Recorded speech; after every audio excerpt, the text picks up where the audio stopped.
Welcome to the Atlaran Adventuring Company. This is the world of Atlaran. We've entered the early stages of an industrial age that has begun taming the wilderness across the world. And while progress brings solutions, it also brings new and more complex problems, and tends to pick at old wounds left unhealed. The first trains have begun to run in the north along with airships, but the long-ignored issues of stolen land, pollution, and deforestation have begun to fester, to name only a few. But our focus and our second story is on one small group of new allies and their own struggles and battles against a changing, dangerous world. Our particular window in time falls 500 years after the calamity and the great shattering of Harris. With any luck, this story will resonate across time like the last. Christmas Fortunemær, a dodgy charlatan formerly of the Jade Street Crows gang, but he doesn't remember that part of his life. With a 5-year memory gap and having only recently rediscovered friends he'd forgotten, Christmas is suddenly on a dangerous path left by his former self. Thankfully, he's a master of charm, theatrics, and disguise, and when those don't work, he has found family that, whether he remembers them or not, will fight to the last beside him.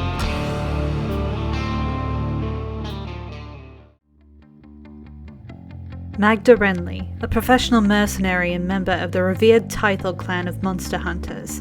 With a wasting curse weighing on her shoulders that can't be dismissed by normal means, Magda has been left to search for an unconventional cure. Now, she's found herself with a group of allies she didn't ask for, and friends whose love she doesn't understand. Years of dealing with regret, ill health, and distrust have left her slow to ask for help.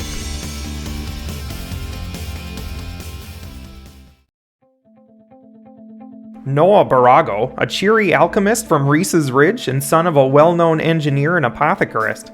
Noah's upbringing was colorful, to say the least, leading to his expertise in potions and mechanical contraptions. He's out in the world to find new ideas and support the family business. But now, he's stumbled into a pile of issues that most rich kids from the suburbs just don't deal with. But in his own words, usually with a gun and a grin leveled at the current problem, "Don't you worry there, guy, everything's gonna be hunky-dory."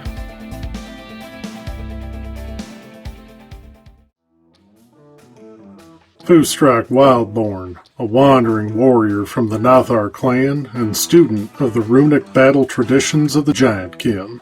Raised by folk who believed in the survival of the fittest, but refused to adapt to the modern world, Foostrak left the clan to seek outside knowledge to hopefully bring home one day. He is set on helping his people survive, even if they're stuck in their old ways and don't realize how badly they need his insight.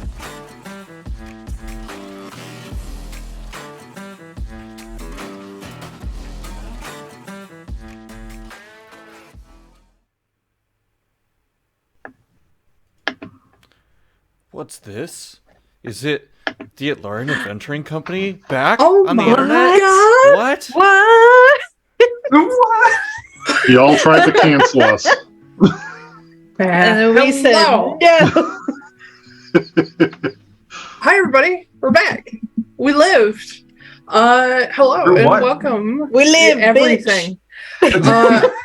Welcome to the Atlaran Adventuring Company. I'm your Dungeon Master, Taiylor Wallace, and joining me, I have Astrid Knight. Hello, my name's Astrid Knight. You can find me on all the things at Astrid K. Writes. Maybe on Twitter for a while. I don't know. If it doesn't explode, I'll be there. And then I also write books. I wrote this book, and then I wrote another book, but we'll talk about that later.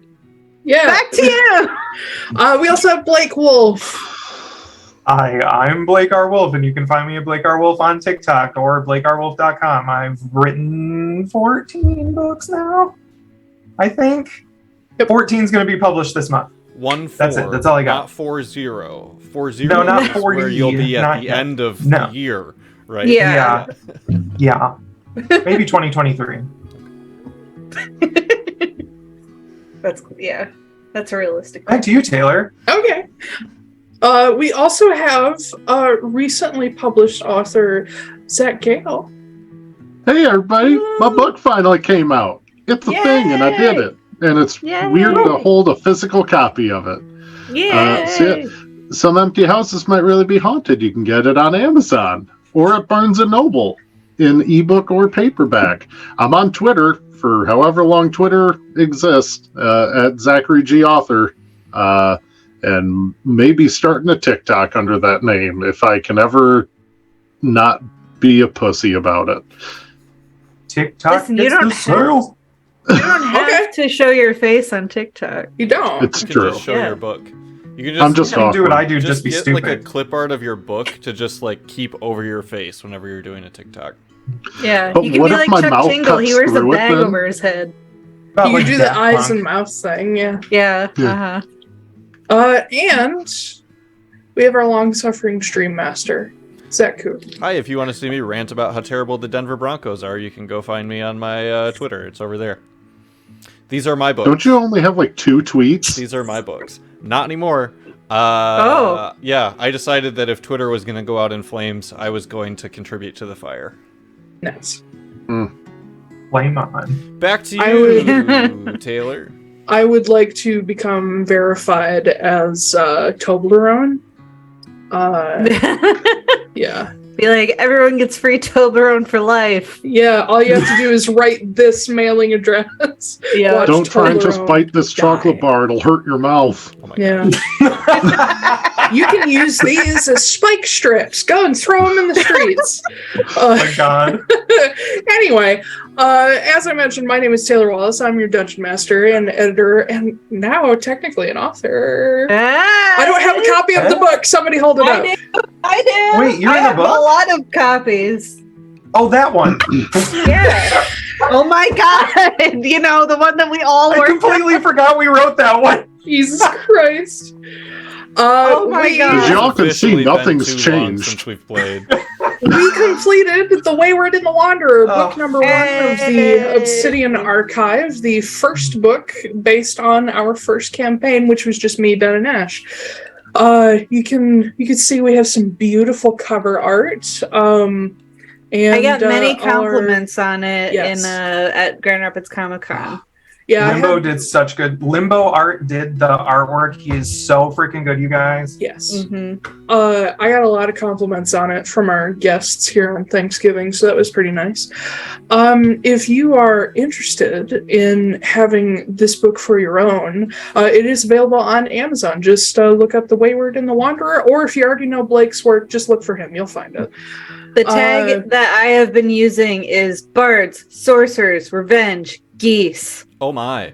Nice. Geese. Yes. I like geese tacked on there. Geese. That's my favorite Yes. part. Yep. Can we make like book 3 like the Goosenine or something? We'll talk about it. We'll see what happens.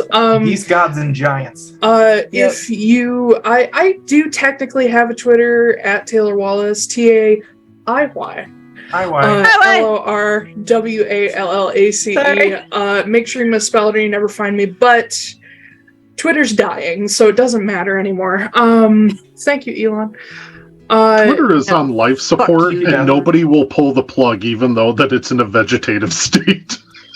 But if you're interested in checking out any of our stuff, including our YouTube channel where we post VODs and podcasts, we do that on Spotify, check out our link tree, which should be in the description here on the stream, or you can find it all over the place. It's linktree/Atlaran Adventuring Co. I did not notice. I'm watching the stream right now. I didn't notice that you updated the Borago's booze.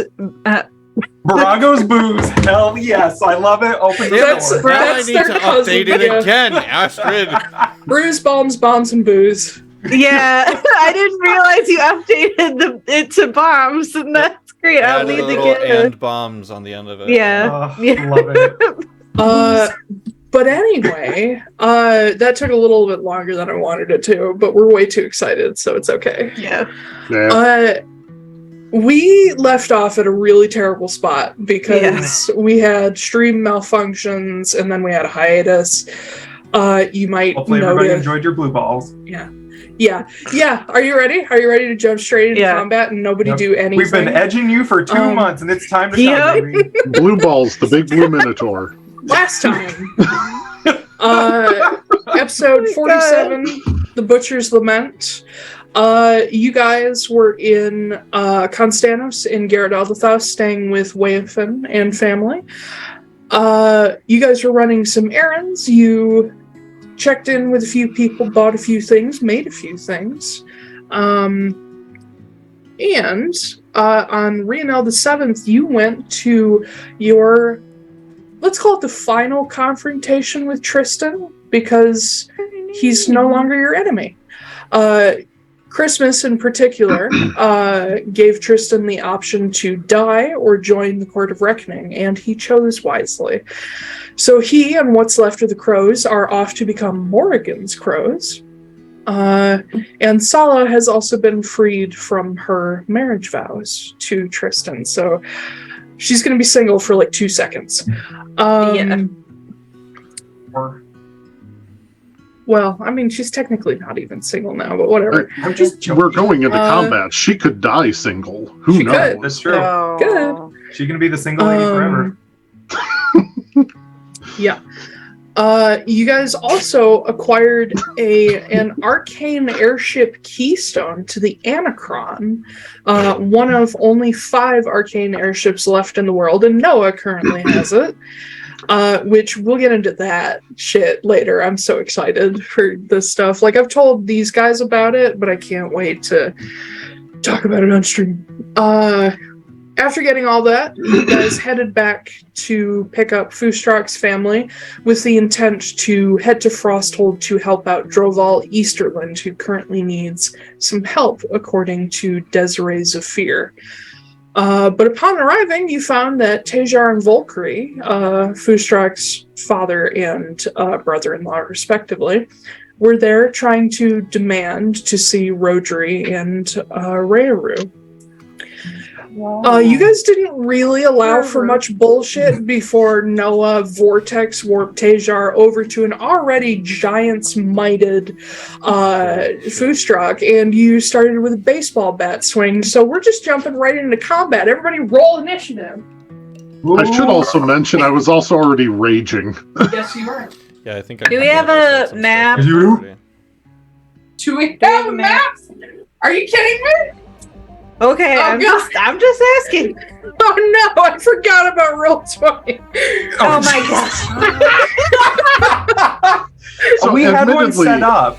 Admittedly, we had planned to come back next weekend, not this weekend. Yeah. Oh. So, and then we just, like, my Thanksgiving didn't happen, so we had time. Oh look, there's that other campaign that's on hiatus.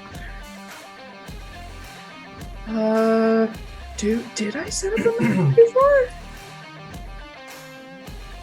Oh god. There's gotta be a reused one. Oh yeah, no, there's one I can absolutely use. I'm just unsure. Yeah, this one will do. Oh, this is the one where you kick Torov's ass. Let's use this one. That'll do. Okay. That'll do. That'll do, you pig. Grab some tokens for you guys. I watched Babe recently. Yeah.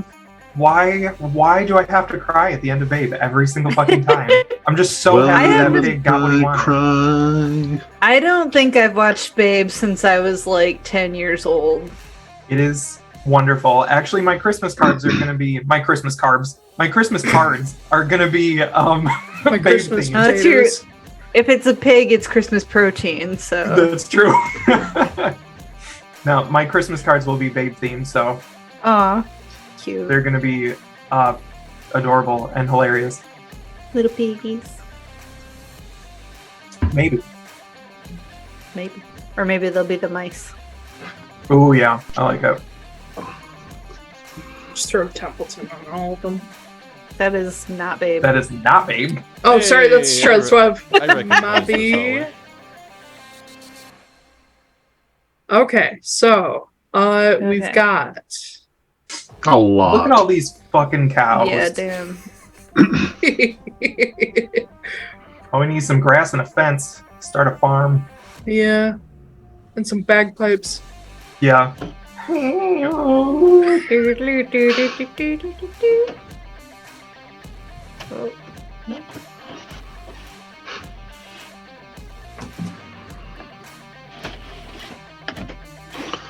And you'll need to make me big.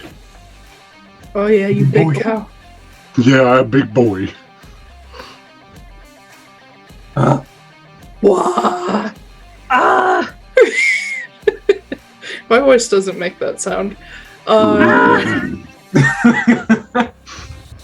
was trying to do the fucking what's that gigantic like siren sound? In that really famous sound from that movie with the aliens. What? Yeah, that thing. Oh, what?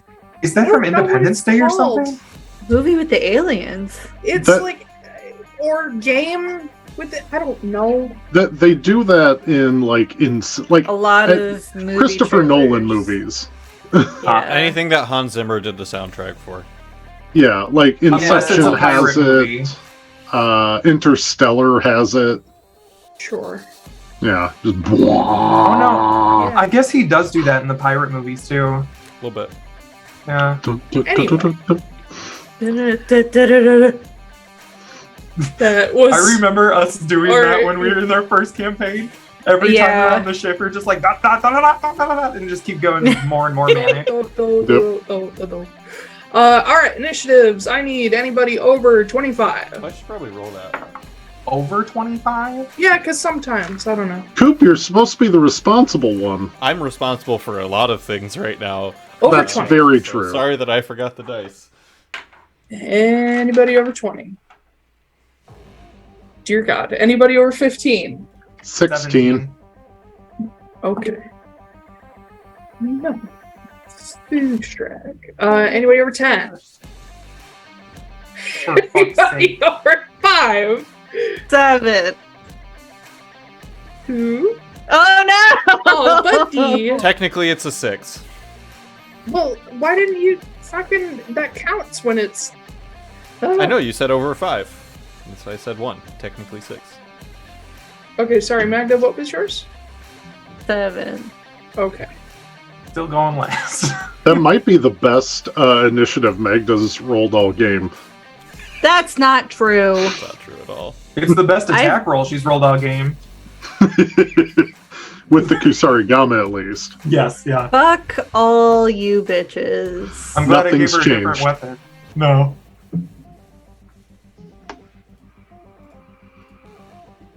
What else do I have on this board?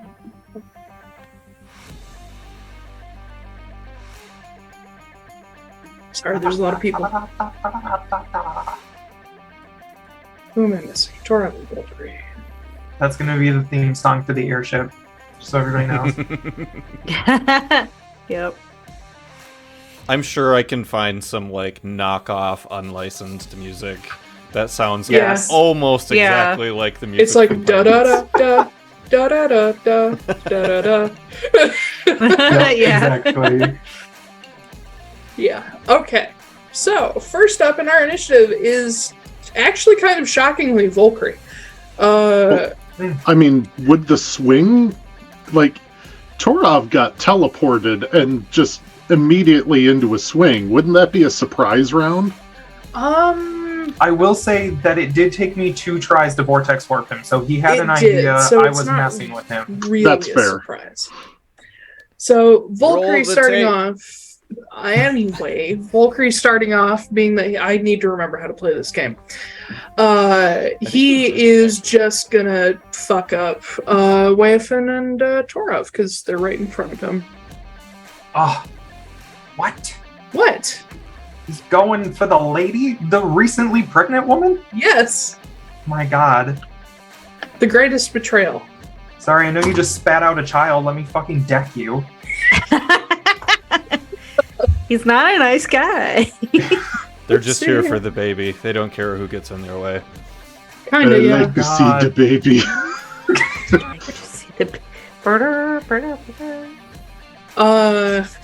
Volkry is going to cast. That is not a cleric spell. What the fuck?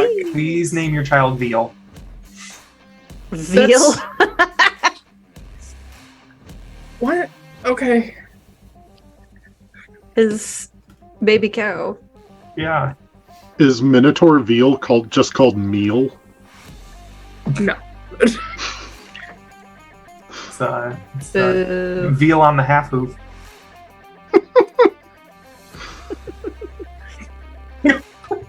What the fuck, you guys? Nothing has changed. He is going to cast Flame Strike. We're just gonna come right out the gate with some shit. He is just too far away for me to counterspell. How far can I shoot? I don't know how this works anymore. Actually, is he? Oh, okay. He's Yeah, I don't either. 65 feet away.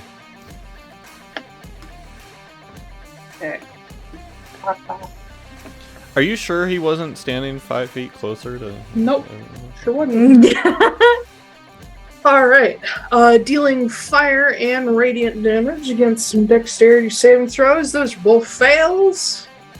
So they're going to take a combination of 25 damage, radiant and fire.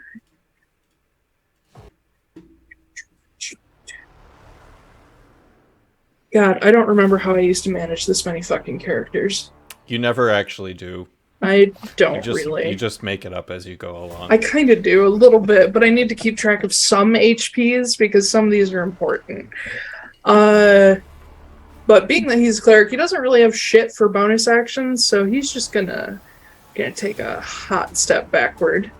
Noah, it's your turn, buddy. Yes. Okay, so how far can I move the switch? 5, 10, 15, 20, 25, 30. I can move 30 feet, right? Mhm. 30. It's been a while. Yeah, bear with us as we get back into the swing, because even though I have been technically playing D&D a bit in between, like, not enough for my skills to be, like, brushed up. I think I've played like twice total. Yeah. So, since Torov is already gone, but Taiylor has not. Volkry has already gone. Oh, I'm sorry. Taiylor has not gone. No. So I am going to activate my trap card and use my assassinate. Hell yeah. Okay. Advantage on attack rolls against creature that hasn't taken turn. Hi, Corey. I forgot you were here. Hi, buddy. Oh. Trap card. Red eye. I rolled double 11, so that's going to be a 22 to hit. Okay. That will hit. Wait, who are you aiming at? Torov. Taiylor. Don't shoot Torov. He's a friend. You're shooting Who are you Torov aiming or at, Magda? Taiylor, yes. Okay, yes, that will hit. Okay. How many sneak attacks do I get? 2d6. Okay. And because of assassinate, I get assassinate just makes it a critical. It's an auto. Any hit is a critical hit. Okay. And then I get D10. Is that a 10? Yeah, that's a 10. Okay. Oh, that's balls. 6. 10, 20, 26 points of damage. Got it. Yeah, you get a... I mean, his back is toward you, technically, so... And then I will bonus action fighter again. Which gun are you using? Mine. I can't remember if it has, like, special stuff on it. I don't think so. Okay. Let me look at my inventory. I just rolled a natural 20 for my next attack, so... Nice. Remember, you remember sneak attack is only once a turn. No, I know. Okay. No, I don't have anything special on this gun. It's just my gun. Okay. I think it's Christmas and Solid that have special stuff. I like how I'm all wound up to swing, and Noah is just going to kill him before I even get to swing. Maybe. Auto crit and then another crit. 8, 16, 22 points of piercing damage. Okay. And that will end my turn. Oh yeah, you've got the veneer ace, so you've got like the nice revolver. Mm-hmm. So like Noah just runs out and just like... I have extra ammunition, but I haven't used any of it. That's fine. Next up is... Unless you have a bonus action. That was my bonus action. Oh, okay. Next up is Solid. My girl. From where she is standing, Sala is going to sidestep under a little bit of cover. Oh god, where's your character sheet? Come back.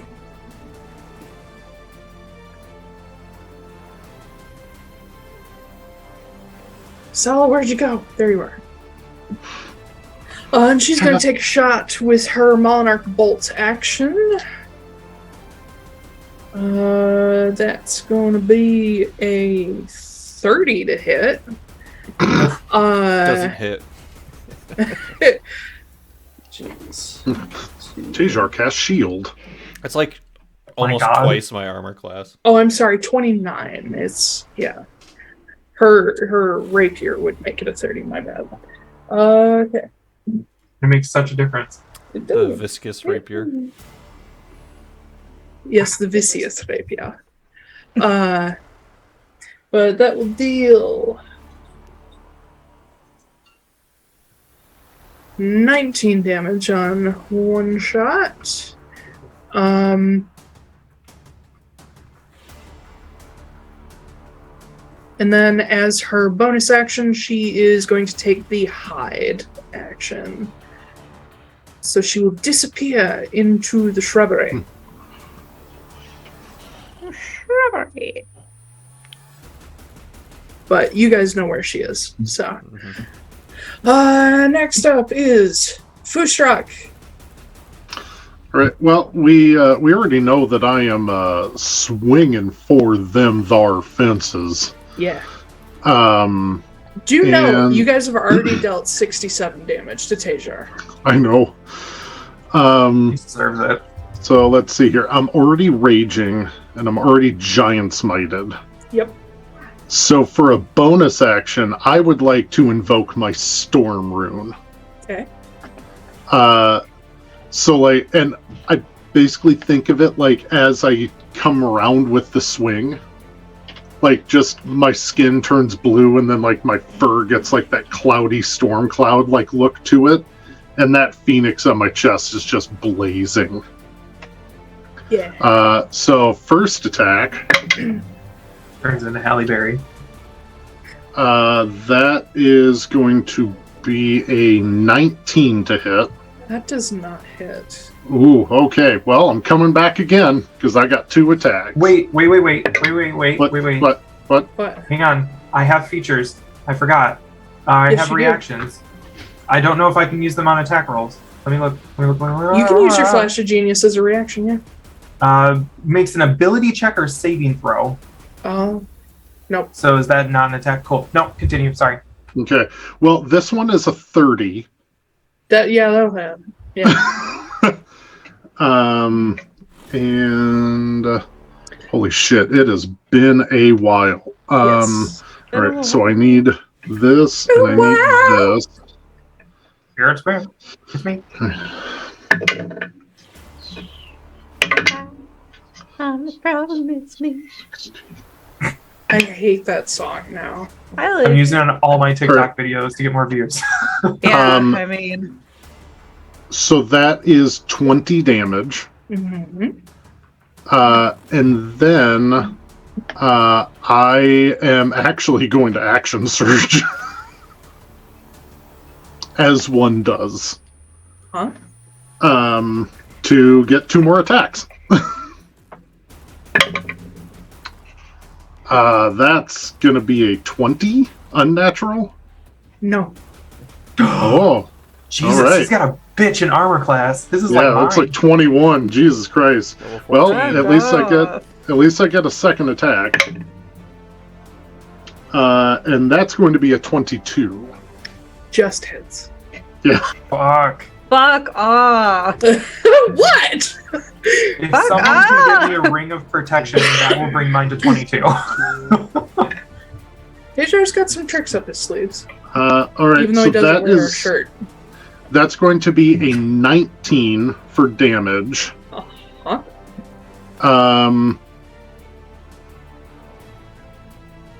And I think that is going to be it for my turn.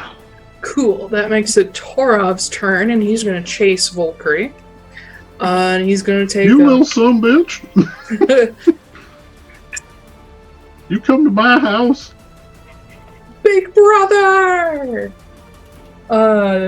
Yeah. That's a miss. That's also a miss. Good lord, Torov, you're a fighter. Come on, man. Yeah, he just goes swinging at Volkry and nothing fucking happens. Uh-oh.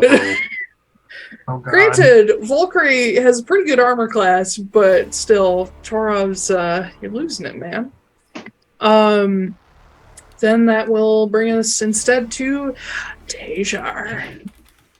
Taiylor, who, as far as you can see at this moment, has no weapons. He faces you, Foostrak, after taking just volleys of attacks. And not dissimilar from something you've seen Tristan do. He reaches behind him and grasps his hand and withdraws this long handle that comes to the end of it comes to a curved, like, Kwandao blade, which you've never seen him use this type of weapon. He's like an axes and hammers kind of guy. But as he brandishes it and sort of brings it around for a sweeping strike, I need you to make a dexterity saving throw. Alright, here. Oh, and I can see it, so I have advantage. If that's what your character sheet says. Yeah, advantage on dexterity against effects that you can see while not blinded, deafened, or incapacitated. Yep. So that's not good. That was an 11. Yeah, no. So as he brings it around, he sweeps your legs out from under you, which knocks you prone. That only has some minor damage to it. Oh wait, I never rolled the hit. My bad. 25. I would like to, as a reaction, use cutting words on that attack. Okay. I'm going to tell you now, unless you can cut 8 off of that, don't bother. It's a D10. Oh, okay. Oh, That's metagaming. Don't tell him that. It's been a while. It's been a while. wow. That's a 9. Excuse. Oh, Nice. So- Beach. it's going to be 1 short of hitting me. It's a 16. All right. So you are My armor not. class is my armor class is 17. That's okay. He's got another attack. That's also going to be a 25. Do you get to re-roll the dex save? Don't you ever storm rule? No, this one isn't a. I do. I've been wondering if I should use my reaction or not. He's not using the ability on this one. Oh, he's not using the tripping ability. No. I'm just gonna body it. I'm gonna take it. Good. I want to save. I want to save my reaction. I think.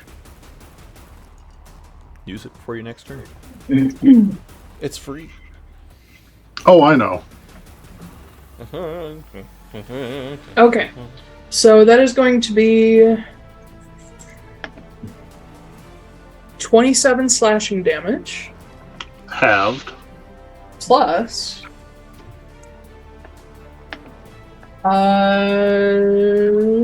what is that number? 15 lightning damage. Ooh.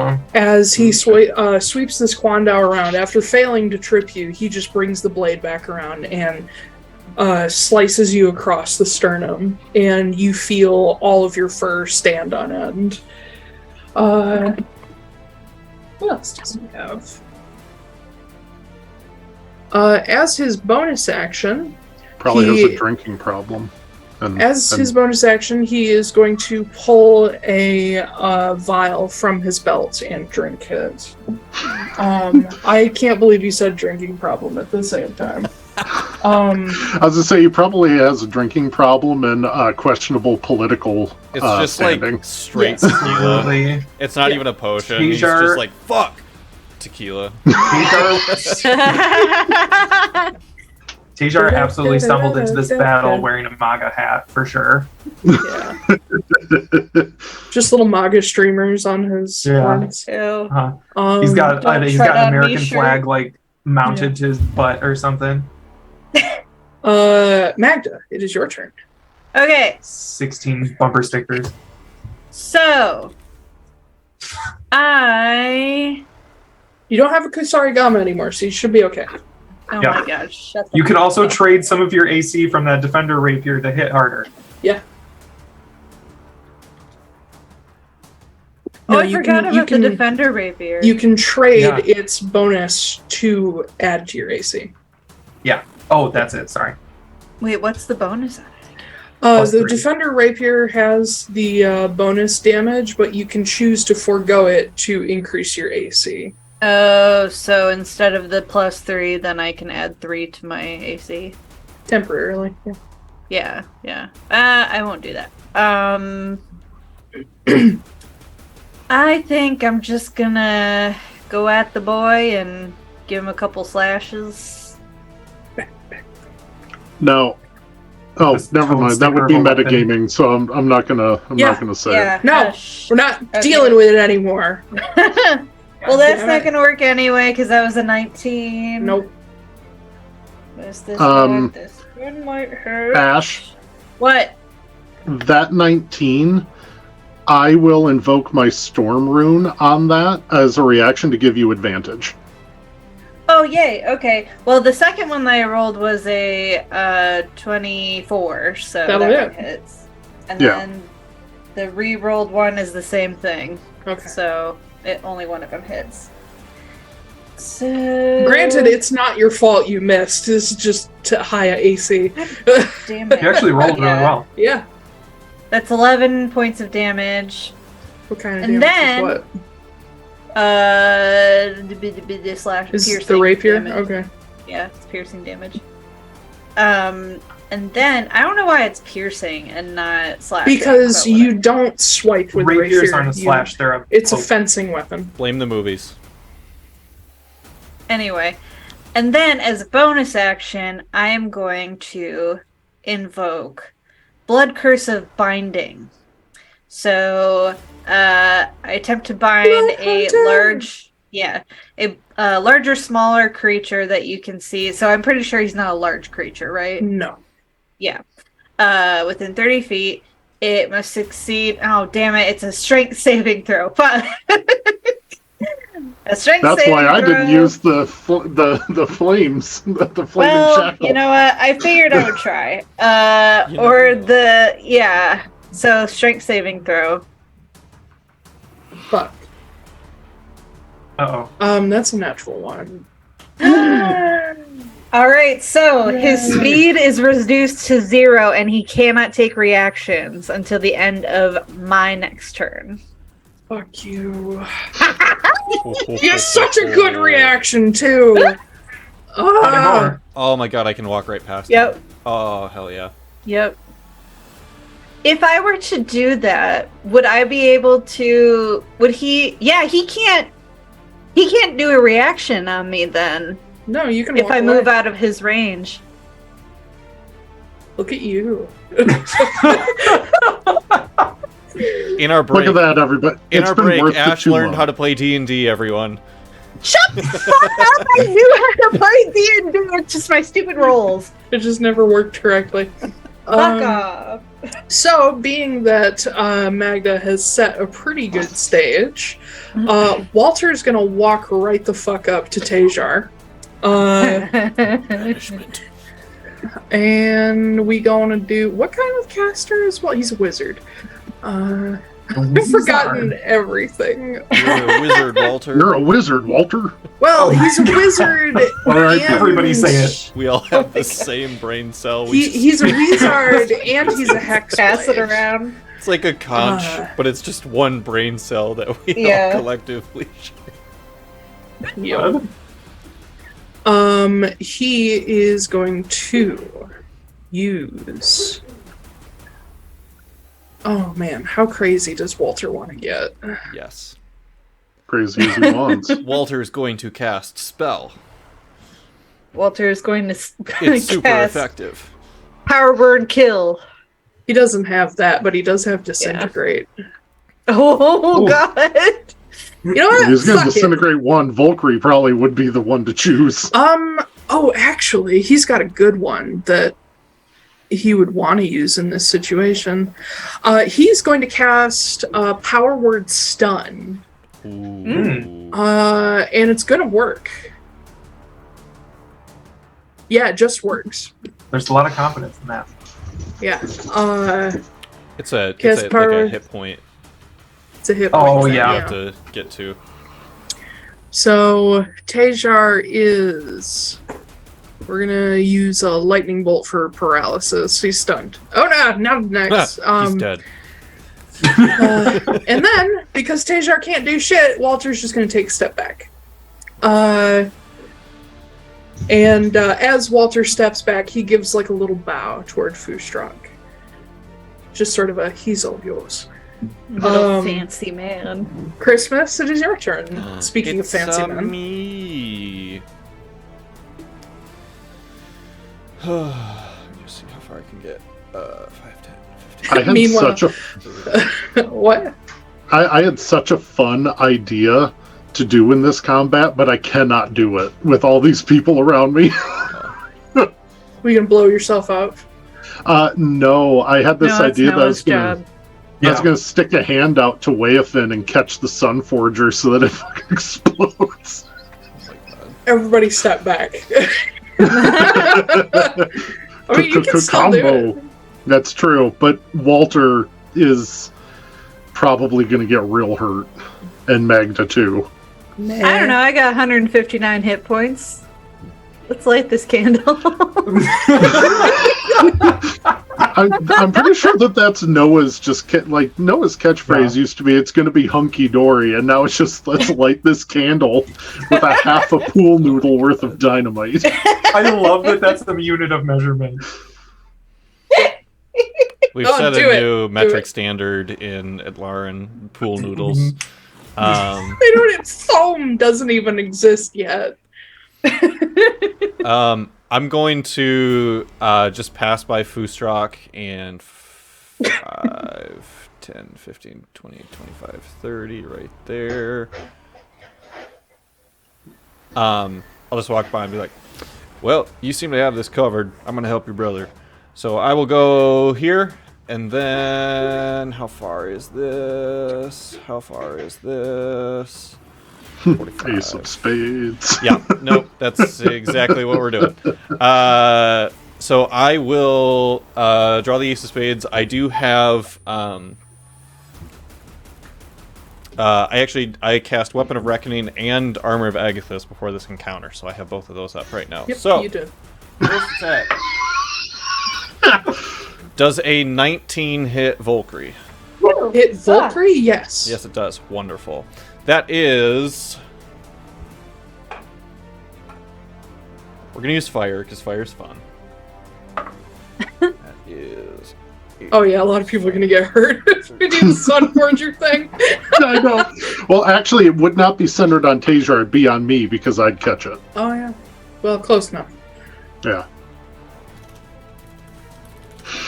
That is 13 points of fire damage and 8 force damage. Okay. And I guess because we're here, I will use the... I can't remember what it's called. What are you called? What's the thing where I can Spirit do... Guardians? No. Spiritual lawnmower.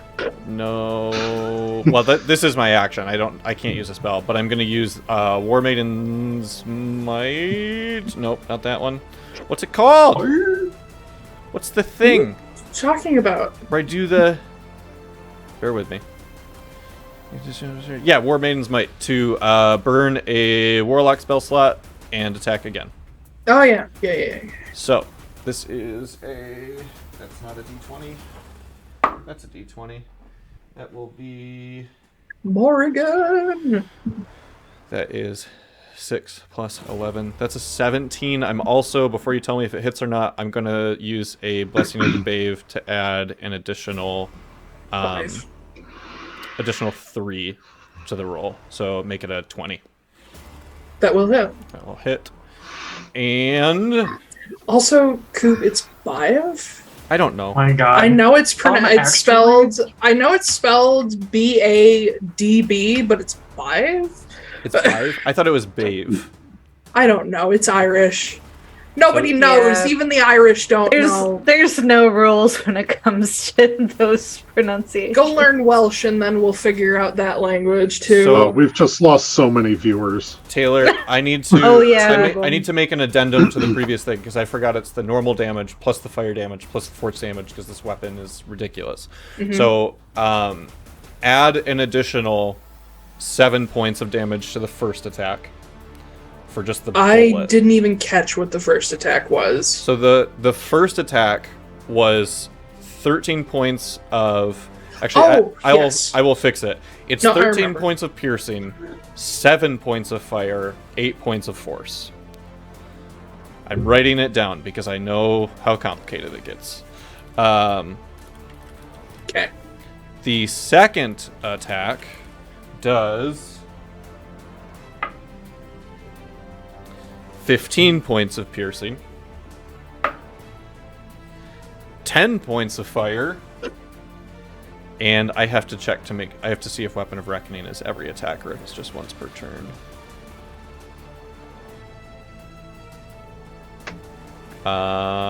It's every attack. Okay, there's the bad rolls. Plus 6 points of force.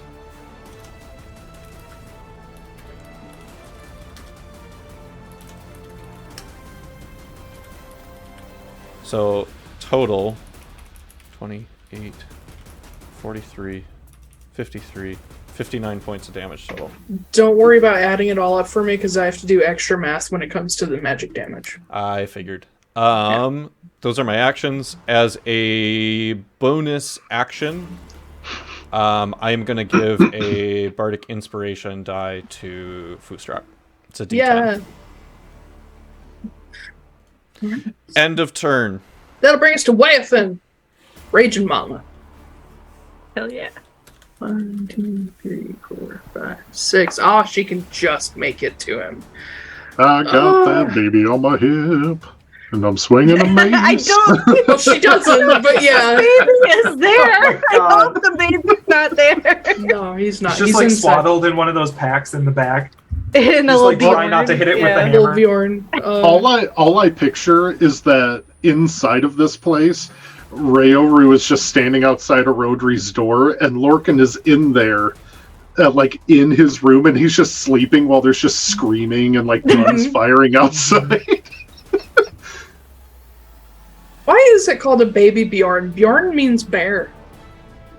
No, I said Bjorn because this weird Nordic thing. I know, but it is. They are called baby Bjorns. So I thought they were baby born. No, that's a doll. Baby Bjorns. No, that's what I mean. Yeah, I was making fun of the doll. It's fine. Oh. It's cool, guys. No, Whatever. like the little swaddly things are called Bjorns. Oh, really? They are. Yeah. And it's a Swedish word that means bear, so it's baby bear.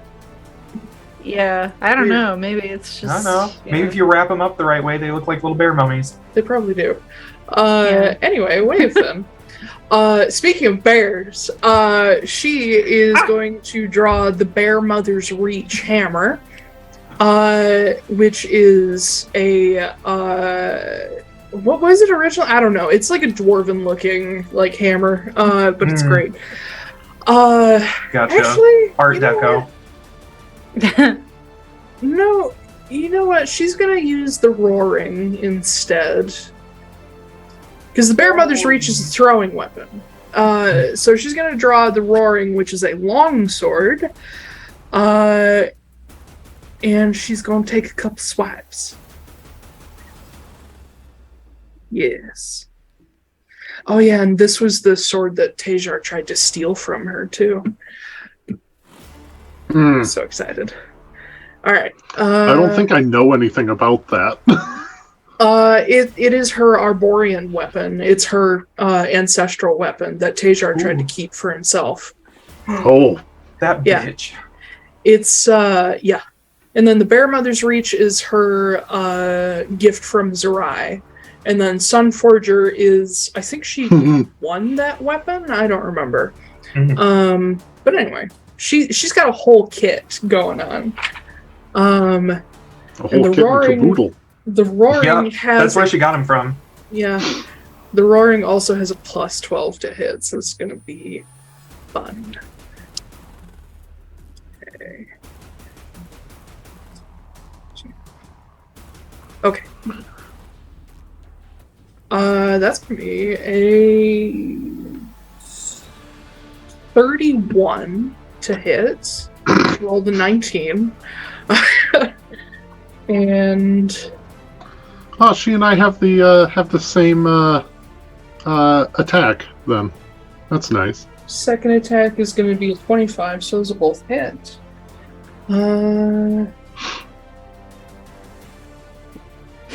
She's using a double-handed, so D10. If this was a movie, I feel like 9 to 5 would have started playing when Weathin made her way to Taiylor. Okay, so she's gonna deal him 15 points of slashing damage, and oh shit, I forgot to have her rage. That's okay. But she is also going to use, as a bonus action, she is going to take a potion as well. Which we'll find out what that does in a hot second. But Taiylor is still standing. But yeah, Weathin just comes in, like, swinging this gigantic brass longsword and just hacks into him. That'll bring us to the top of the order, which is Volkry. And he is going to risk an attack of opportunity by tearing away from Torov to get close enough to you guys to do some shit. He is going to cast... oh god, where is it? I don't care what it is. Counterspell, 4th level. You're gonna have to roll.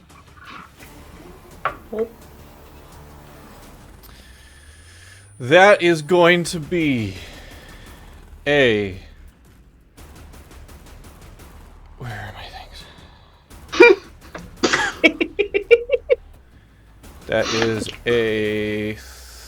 This is going to be ridiculous. It's a 3 plus an 11, which is a 14, plus Blessing of the Babe twice, which is plus 6, which makes it a 20. How do you get Blessing of the Babe twice? I can use more than one use of it at one time, but I'm you completely can, out of yeah. it now. I get 3 uses per long rest, and it's... Alright, fuck me, I guess. No 8th level spell. Oh my god. Yeah. That was a good one to counter, buddy. Volkry comes in hot to like cast one of the biggest spells he can, and it just... We see the spell like start to form. When I see him start casting, I like raise my hands and I start creating these like cool face symbols in the air, and then I put my hand through and I just go. Wow. You see like the light of a star start to form in Volkry's hands, and then it just... I don't even care about Taiylor. I am here to give Volkry a bad day. Yeah. I part of me wants to know what that spell was, and part of me really doesn't. It was bad. Noah, it's your Okay. Well, seeing what the fuck is his name? Volkry do this. So I'm gonna get everybody's name messed up. That's fine. I am going to I'm gonna use my action and cast haste on myself. Haste. Okay. And that gives me a +2 to my AC, and I can move really fast now. And And I'm gonna use. Yeah, I'm gonna move pretty much wherever the fuck I want. Right there, and I'm going to shoot at Valkyrie. Yeah.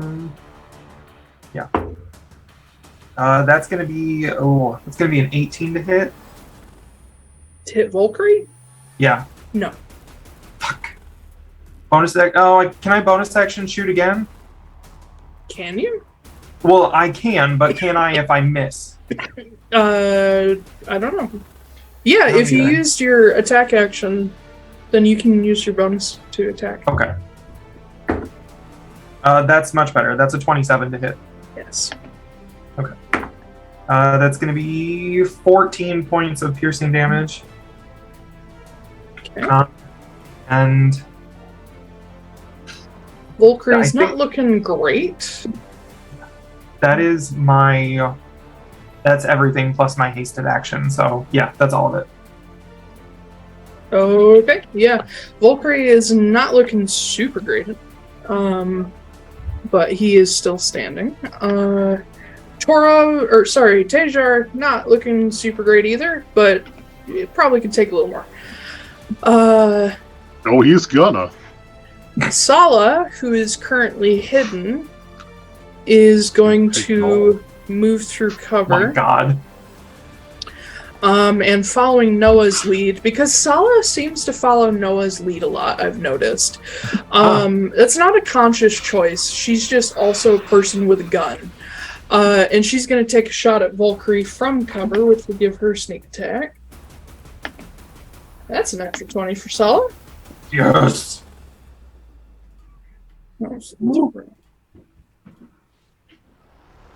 And you watch as one of Valkyrie's horns explodes off the side of his head. He's still standing, like he staggers, but you can tell like his head is ringing and he's barely staying up. Sala, now that you can see where she is again, Noah, you in particular, because you were both kind of looking toward each other, you see her like down in the cover, like pull the bolt action rifle up, like not even looking at it, reload and get ready to fire again. Nice. But she is going to use her bonus action to hide again. She's going to scoot a little further. The joys of being a scout. That will then bring us to Foostrak. All right. Well, I'm swinging again. He is stunned. You have advantage. Oh, hell yeah. The whole point of Walter's turn was just to give you a little extra oomph. I think if you hit him, what? Isn't it an auto crit if you hit him, or is that paralyzed? That's paralyzed. I think that's paralyzed. Okay. Yeah. Yeah, stun is just advantage. So that is a 25 to hit. Twill, yes. Twill fabric, yes.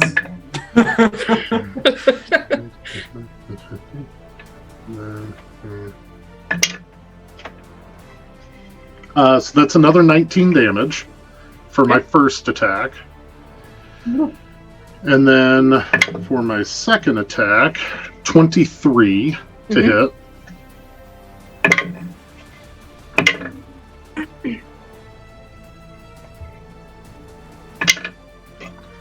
And that's going to be 21 damage. Nice. And I'm trying to see if I have any bonus actions I want to throw at him.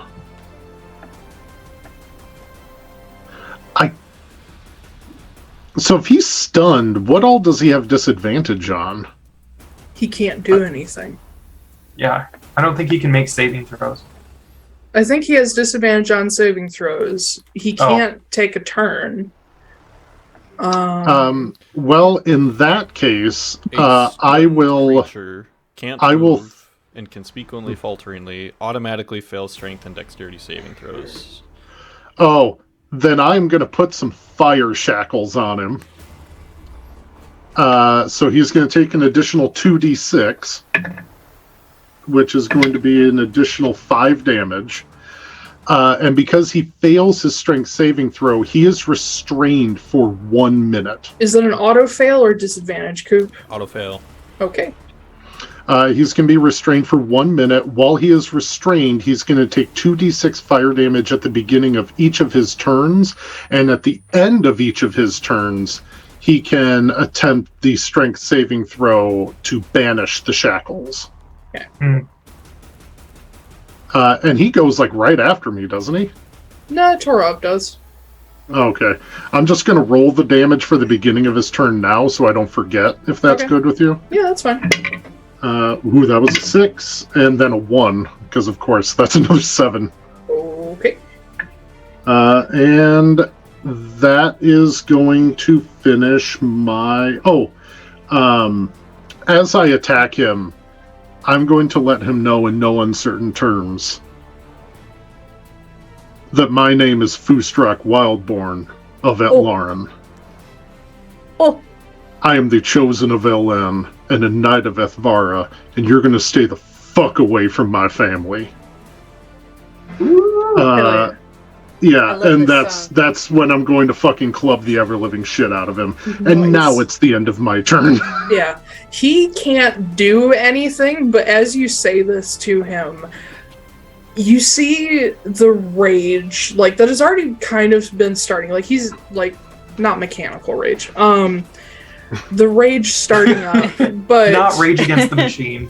Yeah. But also a little bit of fear starting to seep in. Torov is going to go charging at Volkry.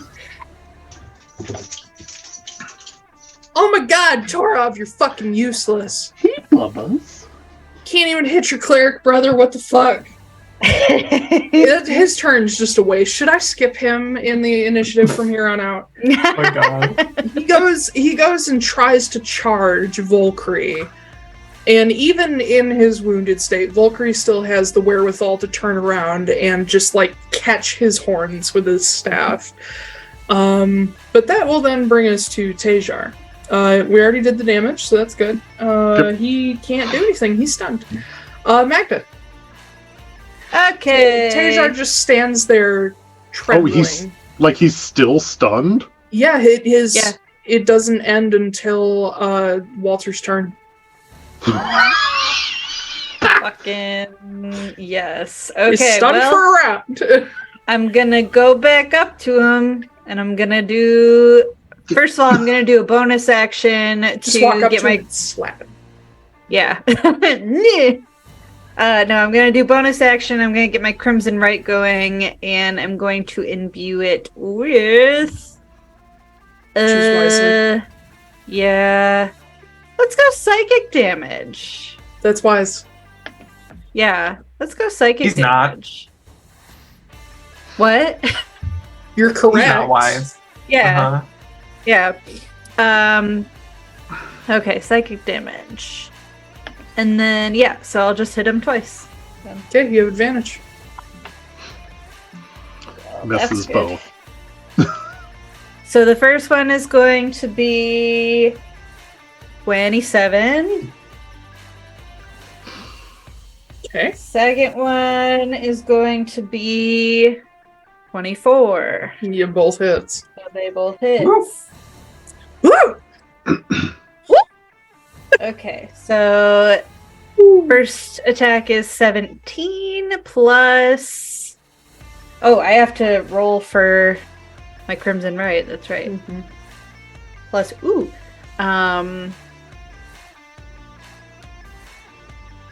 okay. That was to do that. Okay, so it's going to be 17 piercing damage plus 3 psychic damage. Mm-hmm. And then the second attack is going to be 13 piercing damage and only 1 psychic damage. Okay.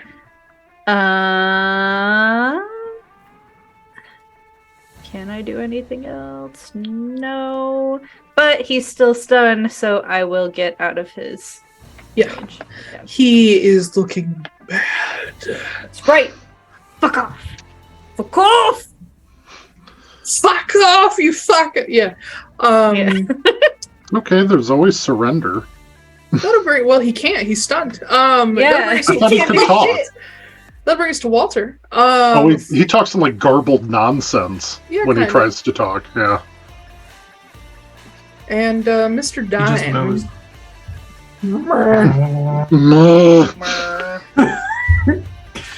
Moo, why son, moo. Oh my god. Walter. His son is... died on a beach in Frostold. Yeah. My god. Oof-a-doof. Is that a Pokemon? Oofadoof? Yeah, it might as well be. It's the evolution of Boof. Yeah. Dunsparce has an evolution now, and it's Dunsparce. Dunsparce. So funny. Walter is gonna. You gonna. He's gonna. You know what? Fuck it. I'm gonna use it.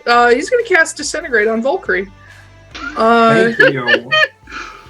Okay. Creature targeted by the spell must make a dexterity saving throw. That's not good. That's really not good. On a failed saves, target takes 10d6 plus 40 force damage. Oh, and if they go under, they're dead, right? If they drop to 0, they're disintegrated. Oh, he's gone.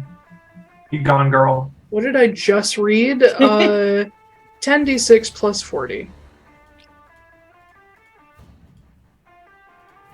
Roll it. 45 plus 40, 95. Holy shit.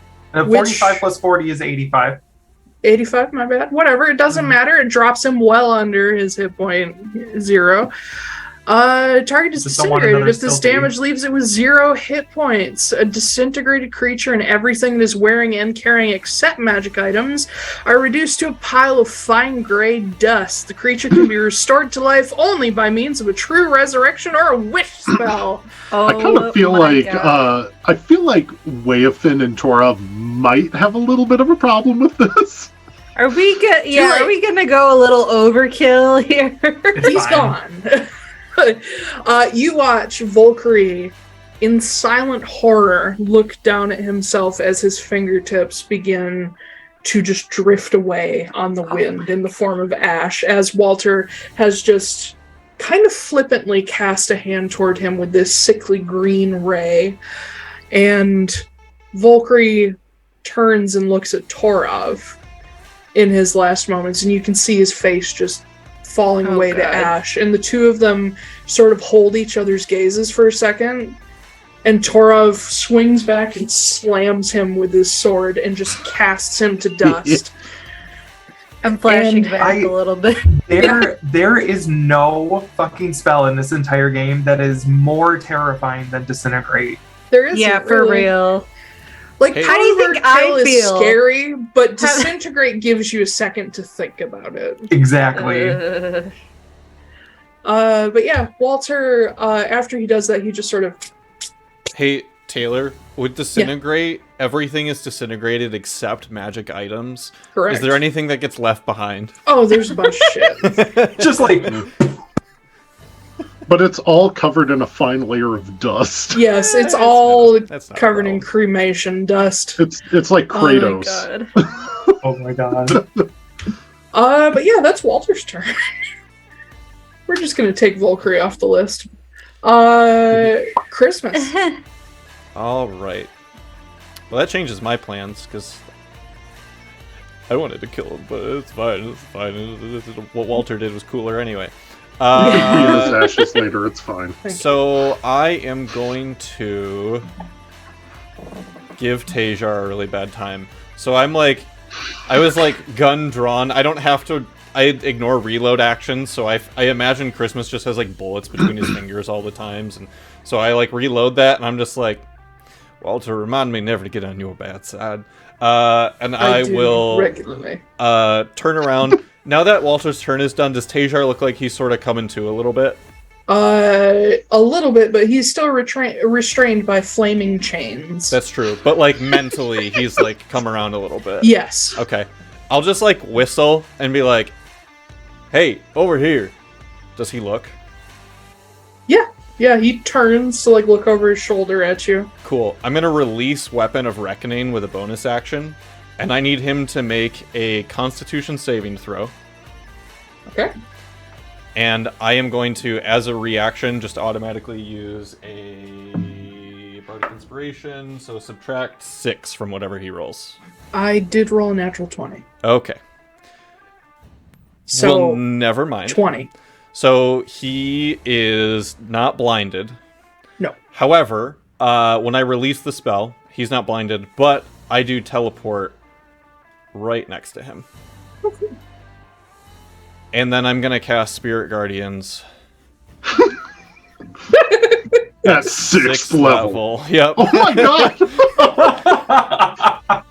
I was just fucking around on that, but... So now I need him to find out. Now I need him to make a Wisdom saving throw. Probably not his strong suit. 2. That's not a D8.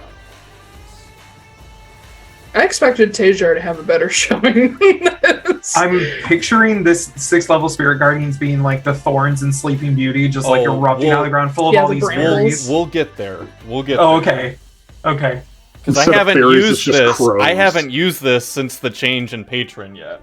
Oh, that's true. Oh gosh, guys, these are, for the most Oh, part, gosh. these are really good rolls. Oh guys, these are really good rolls. Oh, that one's not so good, actually. Yep, I shouldn't have said anything. Alright, so that is 10, 18, 25, 28, 29 points of necrotic damage. Ooh. Let me ask you a question. Little bitch. Would you like to kill him? Or would you like to leave it to Foostrak? So we're going to be out of initiative right after this. So I actually would probably... I'll tell you what I'm going to do. So I will actually knock him unconscious with this. But then I'm going to do something right afterwards with my next turn. So what you guys see is there's like a mass of like black smoky feathers that erupt around Christmas. And then these like crows that are like sort of like made of smoke, sort of physical, with these like blue runes glowing on their backs just erupt from him and start flying around. And they all I just love that. swarm around Taiylor and start attacking him. And Taiylor goes unconscious, and Christmas walks over, puts a hand on his shoulder, and goes, "No. You're not mine. You're his." And I'm gonna cast Healing Word at first level to bring him back. Okay. I rolled a just 1, turned into so Moira Rose. he has 5 hit points. Cool. So as Taiylor comes to, and the birds sort of fade away, you see him bloodied, beaten, burned. I believe the shackles, would they drop off of him if he goes down? Let me double check. I believe so, though. Yeah, and also you can release them if you so choose. But as he comes to you, you can see one of his eyes has been pulled out of his head by these birds and is just gone. Just blood down his face. Somewhere in here, thanks to Foostrak, one of his horns has been half sheared off. Yeah, he's missing fur and patches where he's been burned. And as he comes to and sort of gets himself to his hands and knees in front of you, he just looks up through one honestly terrified eye up at you, Foostrak.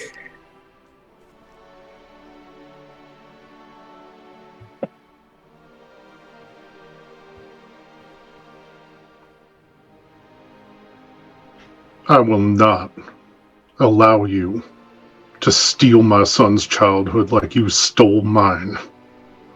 You picked the wrong people to fuck with. You've been told to leave.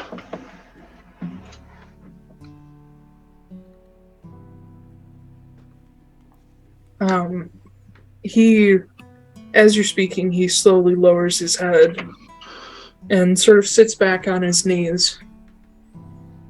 Takes in a deep breath, so you can see it hurts him with broken ribs and honestly probably a cracked sternum. And he looks up at you again and says, "All right. I guess I underestimated you." You told me to get some self-respect in your letter, and I found it. I am more than you ever thought I could be, and I did it all without you. And everyone back home is going to know. And I'm going to take out my hand axe, and I am cutting every trophy off of him. I am shaving off his beard. I am cutting off his hair, and I am breaking off his other horn. Oh shit, alright. Everyone is going to know that you are not in charge anymore. I'll help you with that. Okay.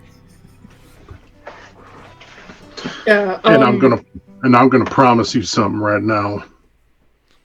You ever come near any of my family again, blood or found, and I will be the devil that haunts you until the day you fucking die, and then I will find you after. As he's sitting there on his knees, not resisting anything that you do to him, he reaches into his shirt and he pulls out an amulet that you recognize. It is the amulet always worn by the chieftain of the Nathar. And he breaks it off of his neck and just sort of drops it on the ground in front of him. Nods. He says, "As the chieftain wills it." As the chieftain wills it.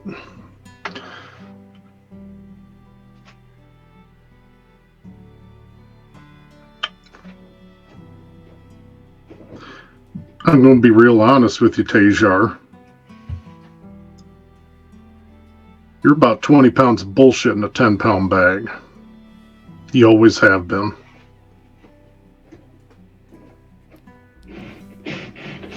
You have done nothing my entire life but hurt me and say that you love me.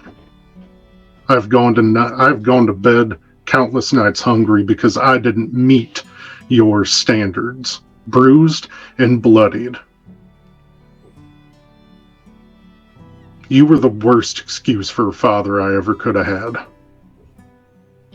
But you ain't my dad, and you ain't my family. You Everything really I think, am. I hate delay. Sorry. He says, "But look at you now. Look how far you came. And all without you. Without me?" Yep. You wouldn't have lasted 10 seconds outside our lands if I hadn't been so tough on you. Maybe it would have been better that way. Your son died on a beach in Frosthold. I'm what came back. Write that down. You picked the wrong people. Literally, Magda, she severed a god from possessing a person. Noah permanently killed an archfey. Christmas, he learned self-respect and fought his fucking abusers. And me, I did what you didn't think was possible. I gained friends and favor through compassion. These ain't even the strongest friends I got now. You are banished from the Nathar. Permanently.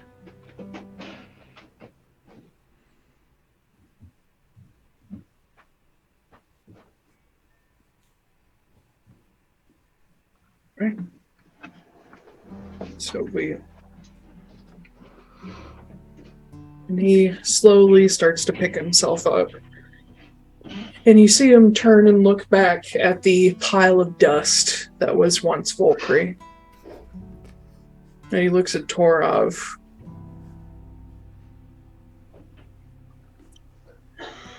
I guess you all ain't such a waste anyway. And he starts to walk away. I'm going to pick up the medallion. Mm-hmm. And I'm going to take Waithan by the hand and walk over to the pile of ashes that used to be Volkry. Mm-hmm. Because she's probably at least a little upset about it. Yeah, Waithan's good at hiding it. Yeah. We've already picked through it. Yeah, the whole time that conversation was happening, Noah and Christmas were just like wiping dust off of magic items and appraising them to figure out what they are. Torov's still over there, right? Yeah. Torov, I think you should have this. And I'm going to hold out the medallion to be chief of the Nathar. What? I didn't... You won this fair and square. I did, but I don't want it. I never wanted it. That's what he wanted. I mean, You would be a much better leader to them than I would. I'm not even half the warrior you are. But in your letter, you admitted that you're wrong. That you were wrong to fight us in Frosthold. It takes a good leader to be able to admit that and learn from it and grow. The Nathar need a leader who's going to change things. Someone to be a bridge from the old into the new. I don't know the first thing about any of this.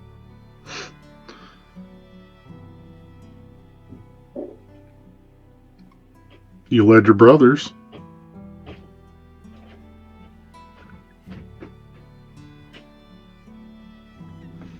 If you think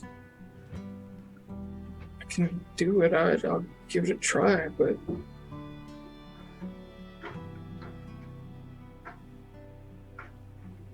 How's this? I'll be your advisor. You ever have questions, you ever have concerns, just call on me.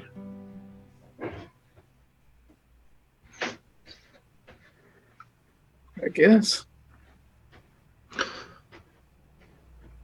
You know, you not wanting it might be the best reason for you to have it. You ain't gonna abuse it. Not like he did. Well, it takes a certain kind of fucked up to be like Taiylor. And he reaches out and takes the medallion. And Waithan puts a hand on his shoulder, and there's no words exchanged. You know the kind of relationship they have. But she just gives him a nod.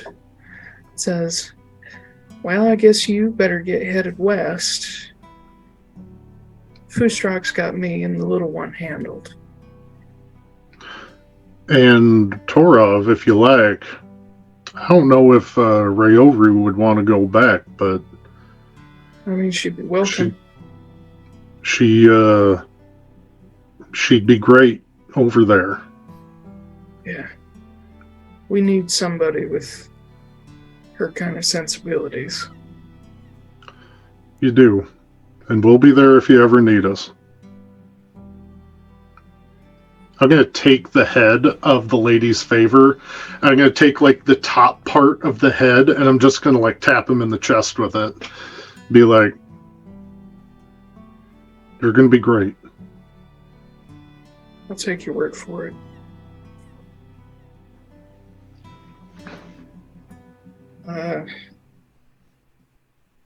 Well, you all have places to be, and I got to get ready to head out, so... I mean, we got an airship now. I'm sure that we could probably drop you off. That's in the opposite direction, brother. He doesn't know where we're going. You guys are going to Frosthold. Yeah, but I don't think he knows that. We got the key, and then we're going back, and that's when the fight happened. It's in the opposite direction. But whatever. You can do what you want. I mean, it wouldn't be that long of a detour, I don't think. Not really. Besides, you've had a day. Maybe heading out in the morning would be better. Yeah. I'll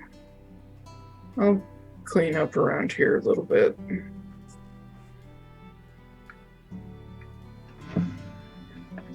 And I'm sorry about Valkyrie. It's better this way. I'm gonna miss who he was, but not who he became. It's fair. And Torov turns and heads inside. Sala pops out of the bushes and rejoins you guys. She comes up to Christmas's side. And Waffen also heads inside. Walter, still standing there, kind of pleased with himself after his contributions. He looks over all of you and says, well, that was certainly a thing. Are we checking out the airship today, or are we taking a rest? I mean, we can go look at it. Today's been a lot to process for me. I might want to just hang out for a little bit.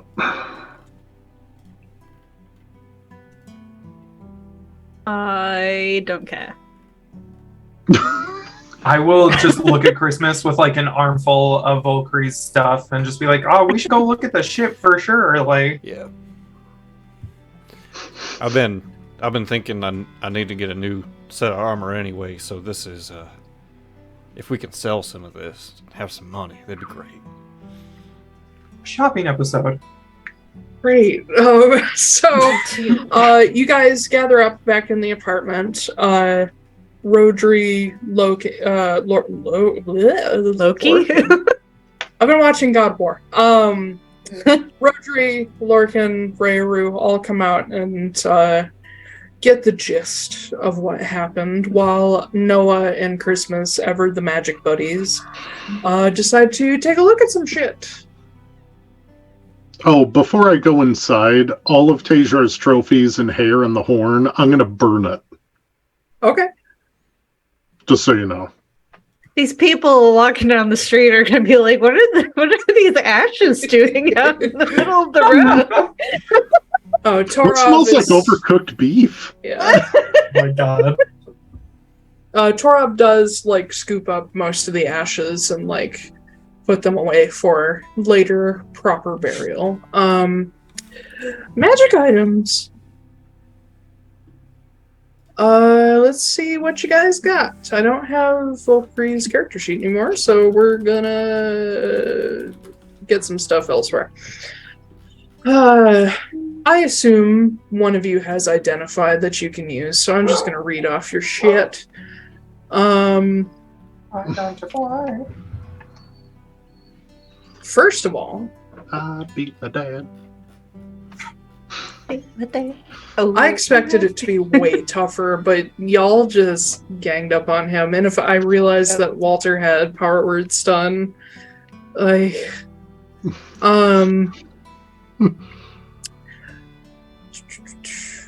Okay, so the first thing you find is Valkyrie had a pair of boots of elven kind. They are I just lost it. Where is it? Uh-oh. Boots of Elvenkind. Basically, they're a sneak item. Yeah. Sneak You will snack. also find a potion of greater invisibility. Ooh. You will also find an amulet of the devout, specifically for Zachary. Hmm. Okay. And lastly,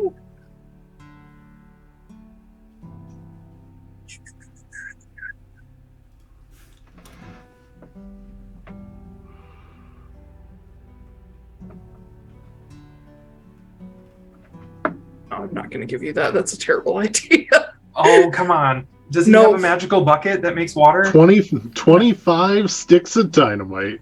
Yes. I'm going to give you... God, what is something Volcrane have? I mean, probably like a weapon. A wand of power word kill. Like a staff or something like that. Or a cool mace.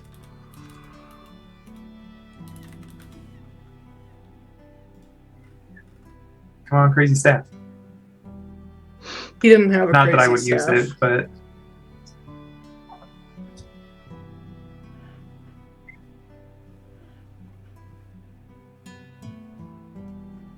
I had an idea of what I wanted.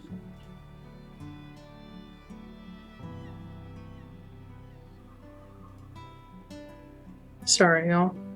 It's hard It's to okay. scan through all these.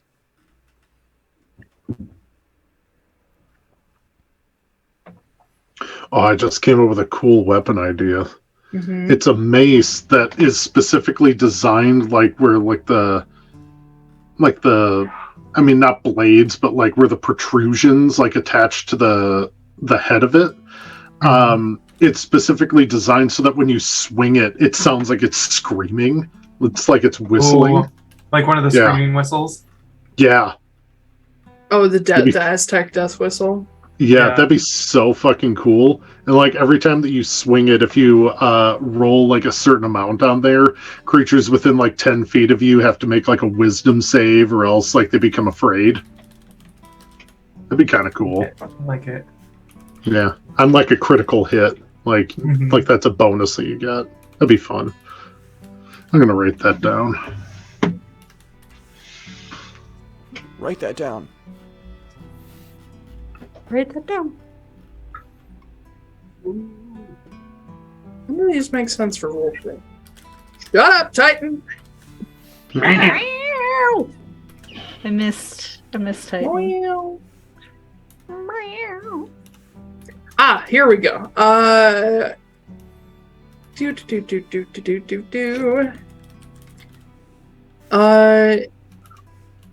Oh god, no, that's a bad idea too. Oh, Jesus. Sorry. You're okay. So Taiylor, think of it this way. If you do a bad idea, that means you get to throw worse shit at us in the future. That's true.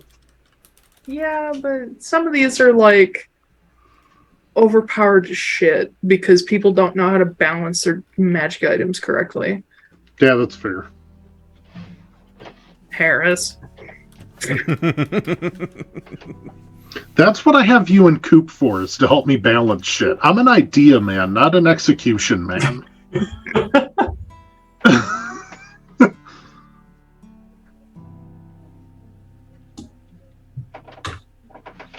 Alright, cool. I got the screaming mace written down now.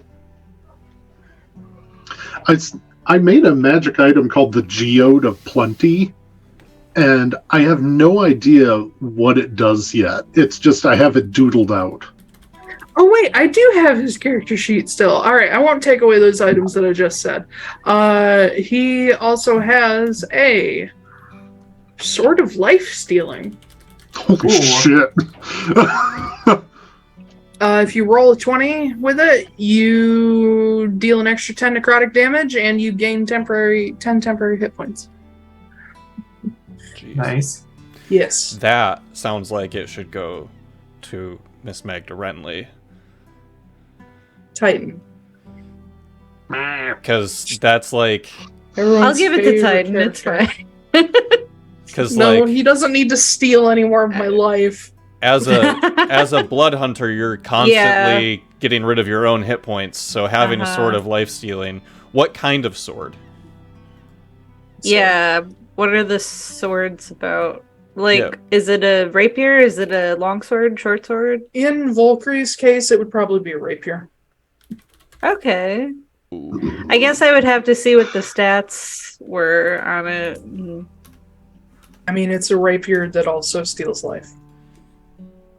Yeah, but I have the defender rapier Take as both. well, so it's Take like both. I would have to. I know. I'll You can take also it. just sell it. That's Yeah, true. but I want to look at the stats first. Then go look at it.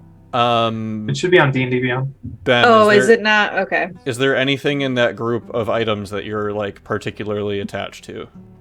I mean, so the boots of elven kind, those just give you advantage on stealth, right? Believe so. Boots of elven kind. Allow the wearer to move silently regardless of the surface on which they walk. Grants the wearer advantage on stealth checks that rely on not being heard while moving. I already have a cloak of elven kind, so it basically does the same thing. Okay. Does anyone... Could Sala use those boots? Does They Sala probably need those wouldn't books? help her. Let me check. Could Volker even wear boots? He has hooves. They're magic items. Hoof They boots. changed Well, they're those. magical, so they form to your feet. Yeah. Yeah. Also, do Minotaurs Duh. have to wear, like, horseshoes? These No. also don't require attunement. So Cows don't wear horseshoes. They're cows. They don't. The only time cows will wear a shoe like that is if they have an infection or something. Do centaurs wear horseshoes? They can. Yeah. Well, because cows have cloven hooves, so giving them horseshoes doesn't really make that's sense. true. Yeah. We're not a super stealthy group, but I will. I have enough money to Sala has a commission the plus armor that I would 15 want. to stealth. I'll take the boots. Yeah. If no one wants them, because they don't require attunement. I don't think. Sala also has the ability to hide even with only light obstructions and a bunch of other shit that helps her out. Plus, she has a ring that allows her to turn invisible, so I don't think she needs boots of any kind. I would probably take the potion, honestly. Greater invisibility is so fucking good, and giving that to Noah is like. Oh, I know. I'll see if I can reverse engineer it. Do we want to try to sell the Amulet of the Devout then? Because none of us are clerics. Yeah. So what exactly does that do? It grants you a bonus to spell attack rolls and lets you use Channel Divinity an extra time. Oh. Yeah, I was but going to you say have to that it be a should probably go follower. to To an Wolfe. NPC. You have to Don't be a give it to an follower of NPC. that god, and you Please also let us need sell to be a it. spellcaster. Well, yeah, so I didn't realize it was exactly an item like that. I was going to say Waifin should have it, but No, she isn't she's going to already have got much her use own. for it. Yeah. She has a fucking hammer from the Bear Mother. She doesn't need a fucking trinket. So The bear Noah mom. gets Bear mom. the Bear mom. Bear Mom, Whale Mom, Boots of Elven Kind, Moon Mom. Christmas. Got a lot of moms Their mom, in wherever you are, Pokemon. mom. Oh my Oh my god. god. Earth Mom. We need to have a warlock in one of these campaigns that has Fog bubbles. Mom. That has Mr. Bubble. That has the fucking dolphin as a patron. Mr. Bubbles would be great. He is Yeah. available to have as a patron. Like, I've done that. Oh my god! I mean, it's just a fathomless patron, basically. I forgot like we it. get to write Mr. Bubbles in the next book. Yeah, we do. That's the next book, yeah. So There's a great creature out there. They call him Mr. Bubbles. if we're gonna take a little bit of time, I need to go get a piece of armor commissioned, and probably from a high-end magic place that would also deal with magic items. So I can go sell the Amulet of the Devout. I would, Taiylor, I'm sure you agree, you would probably prefer to do the shopping stuff off screen. Yes. Wait a minute. Did Taiylor leave his weapons? You didn't take them from him? Yeah, I sure didn't. I don't know if that one would have stayed or not. The one that he just like pulled from the ether. Well, okay, so now. here's my thing, Foostrak. Do you have anything that adds to your armor class at all? Like any ability or anything? Because if you have No. a 17 Yeah, armor I have a class, 17 in my armor probably class. get like some sort of armor. So I'm here's the sorry. problem, is that I have an unarmored defense ability. And Okay. if I put on armor, my armor class is going to end up likely lower. Oh, okay. And yeah, like I'm proficient in armor, but my armor class is not going to be great if I'm wearing it because I'm a barbarian. You have She a doesn't like the shield, so we should at some point look into, because the shield adds to Getting your a AC, better but we shield. should look at getting you like a cloak of protection or a ring of protection or something like that. Something. I mean, would it be possible to get my Puma cloak enchanted? Puma skin. Puma skin. Yeah, you could. We might It'd That, be take a that able would while. probably to- be cheaper than buying the item. Let's see how much we can get for the amulet. Maybe And you could do then- a tradesies. I would also say that if we're going to leave on this airship soon, if you guys commission something we have to wait for, like, it's going to take weeks for that stuff to get done. Unless So you have we it have to, shipped. like, hire We're gonna an get it artificer, an enchanter to take on the ship with us. You could do that. Or you could get a rush job. Even it that would doesn't be matter. Even if more. it's a rush job, it'd still take a long time. In the industry, that's called a quickie. My God. Anyway. Yeah, we will we'll do like shopping stuff off screen because I want to play, not shop. Mhm. Yeah. But yeah, you guys probably what we'll end up doing is yes, Ben. Oh, I'm just putting shopping stuff in there as I think of it. Cool. Yeah, come up with stuff that you want to get a hold of, but we will do shopping separately Yay. because Taiylor hasn't played D&D in a long time. So it is. It's still morning. Jude hates Chipotle. It's still like late morning. Rhiannell the 7th. As you guys sort of pull your stuff together, make sure everybody's safe. Torov cleans up the whole battle scene and whatnot. What would you like to do not related to shopping? Go into the ship. Yeah, I'm might as well. I'm gonna want to talk to Rayoru about the potential of her going with Torov, and then talk to Wayafin about her and Rodri joining us on the airship. That's already been decided. They are joining you. Okay. But yeah, the Rayoru conversation will be a separate one. But are you going with the crew to the ship or no? Which one of us are you talking to? Foostrak, You. the one who's not Oh. going. I was going to like hang out around the house a little bit, spend some time with the kid, but also like just having that conversation. Well, we aren't leaving today, are we? Mm. Okay. Then I'll go check out the airship. Cool. All right. I won't I attack the house. All will right. not be going with, because I will be the one that goes and does shopping. And I'll just do Okay. it for everyone. Okay. Okay. Oh, I figured So- we'd just do it on the way back. Oh, good lord. Tiny little Christmas just holding on to this enormous mega puma skin. Seeing if it can get enchanted. I made everybody a bag of holding. Oh yeah, that's true. That is true, yeah. Question. Does anyone remember if I talked to my dad when we got out of the Feywild? I If believe don't think so. messaged him?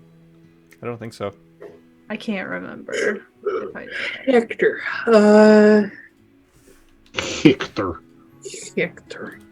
Hector. You checked in with Arnulf's help. On the That was in the Feywild, though, wasn't it? Yeah. that was in the Feywild, and that was back in DS. So Yeah. Okay. Cool. Well, and Christmas, you're the only one who has sending, right? I don't Walter actually does. think I have sending right now. Oh, okay. Well, I was tired of Oh, being Walter used does? as your Okay. mailman. Yes. well, I while still we're have it. Never walking, mind.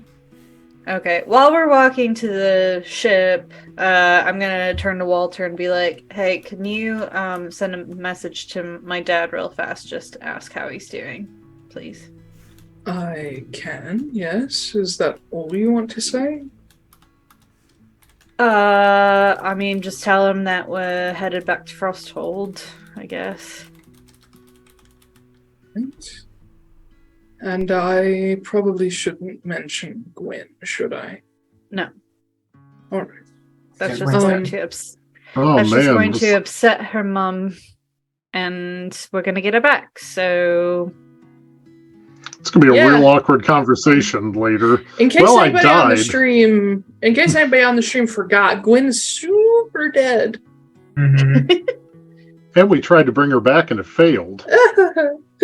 fucking Sav! You're welcome.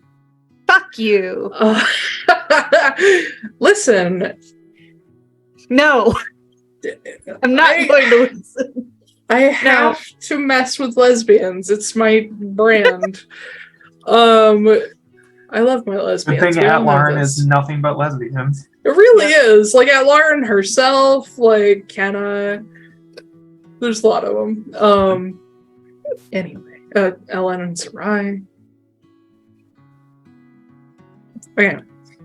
Yes. Anyway. Walter casts his arcane runes into the air, creating the sending spell, and sends the message off, checking on Hector. And as you're walking, you see him, after a moment, his eyes kind of unfocus as he's listening. And he says, "It sounds like your father's having actually rather a good time.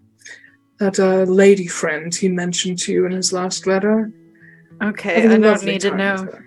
I don't need to know the details. That's He didn't good. give details, he just said he was having a good time. Gross. Okay. Cool. God. You asked. Yeah, whatever.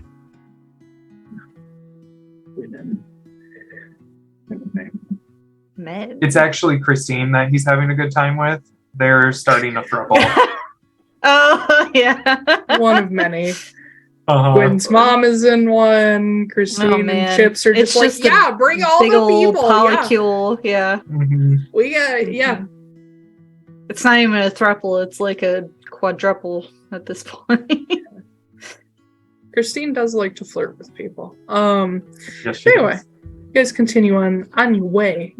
The Anachron, as it is still currently named, is docked moored because it's not a dock. It's a sky pier thing. I don't know. It's a floating ship, and that's all that matters. Most ships float. It's a flying ship. At least good ones do. It's Yeah, all good that ships matters. float. Submarines are bad boats. Bad boats. So dumb. So naughty. Shush. Anyway. Okay, so it is currently moored at, I believe it's in the area Like you guys Titan's are fancy in. foot. What? Oh, Titan's yeah, fancy foot. yeah. Let Point me the toes. let me get us to the Constanos map. The ship is in where is it actually? I think it's in Arium. So you guys would have to go north up out of Durham Andros, up through Tri-Waters, and all the way over to Arium, because that's where all the airship stuff is. It's going to take you a hot second to get there. Yeah. What? It's several miles. Yeah, it's a while. But Constantinos has the Nexus, so there is the teleportation circles that you can step through. So it'll take you 20 minutes to get to the Nexus and leave that Nexus.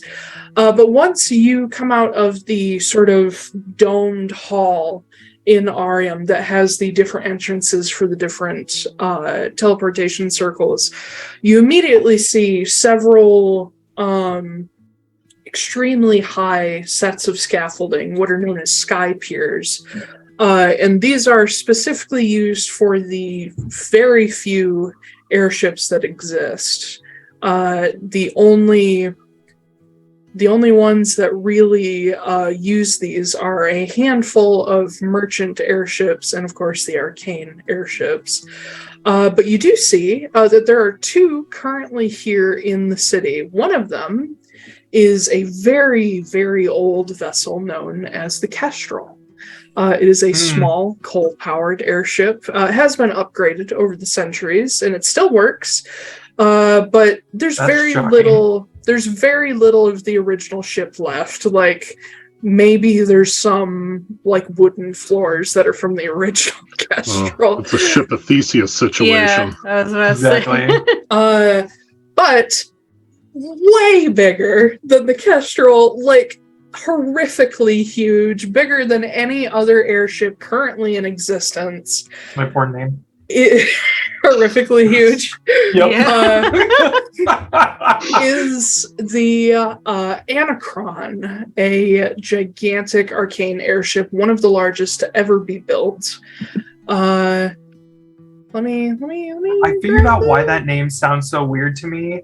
Is like, I know there's like an Acheron thing, but every time you say Anachron, I think of Akron, Ohio for some reason. And it just like puts a bad taste in my mouth.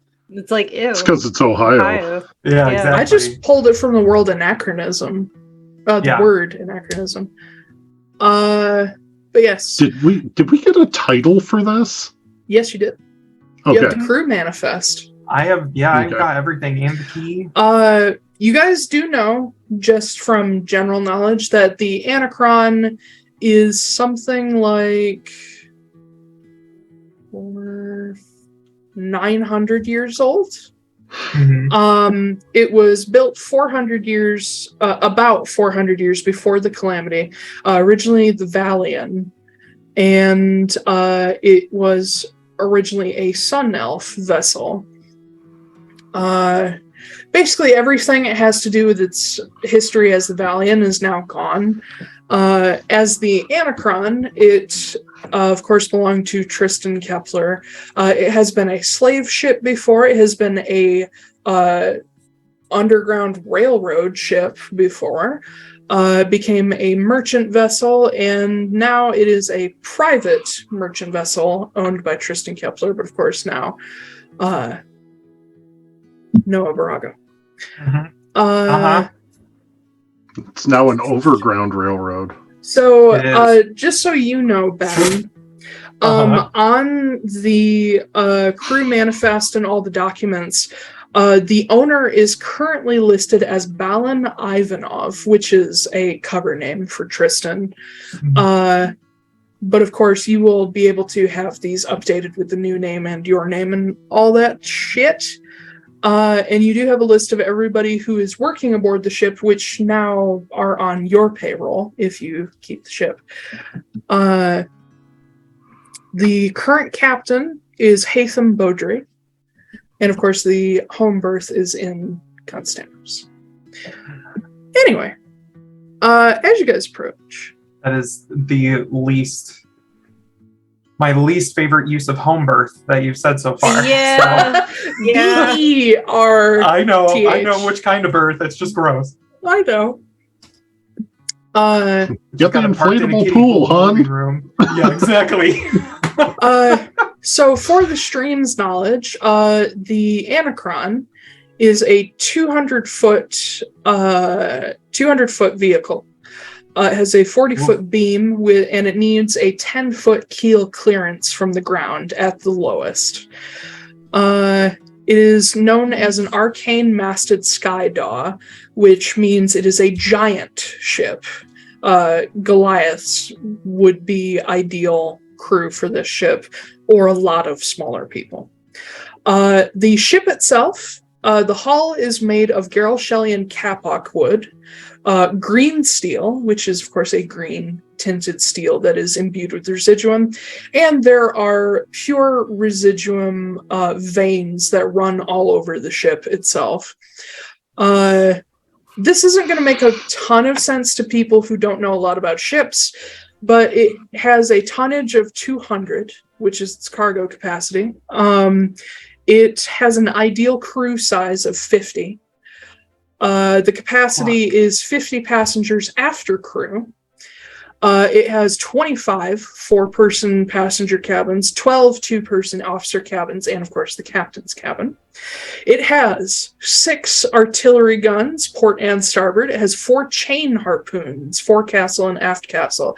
It has 2 lightning rifles, port and starboard. Its propulsion system is a combination of a 13-point residuum monolith engine, which will make more sense when I describe it to you.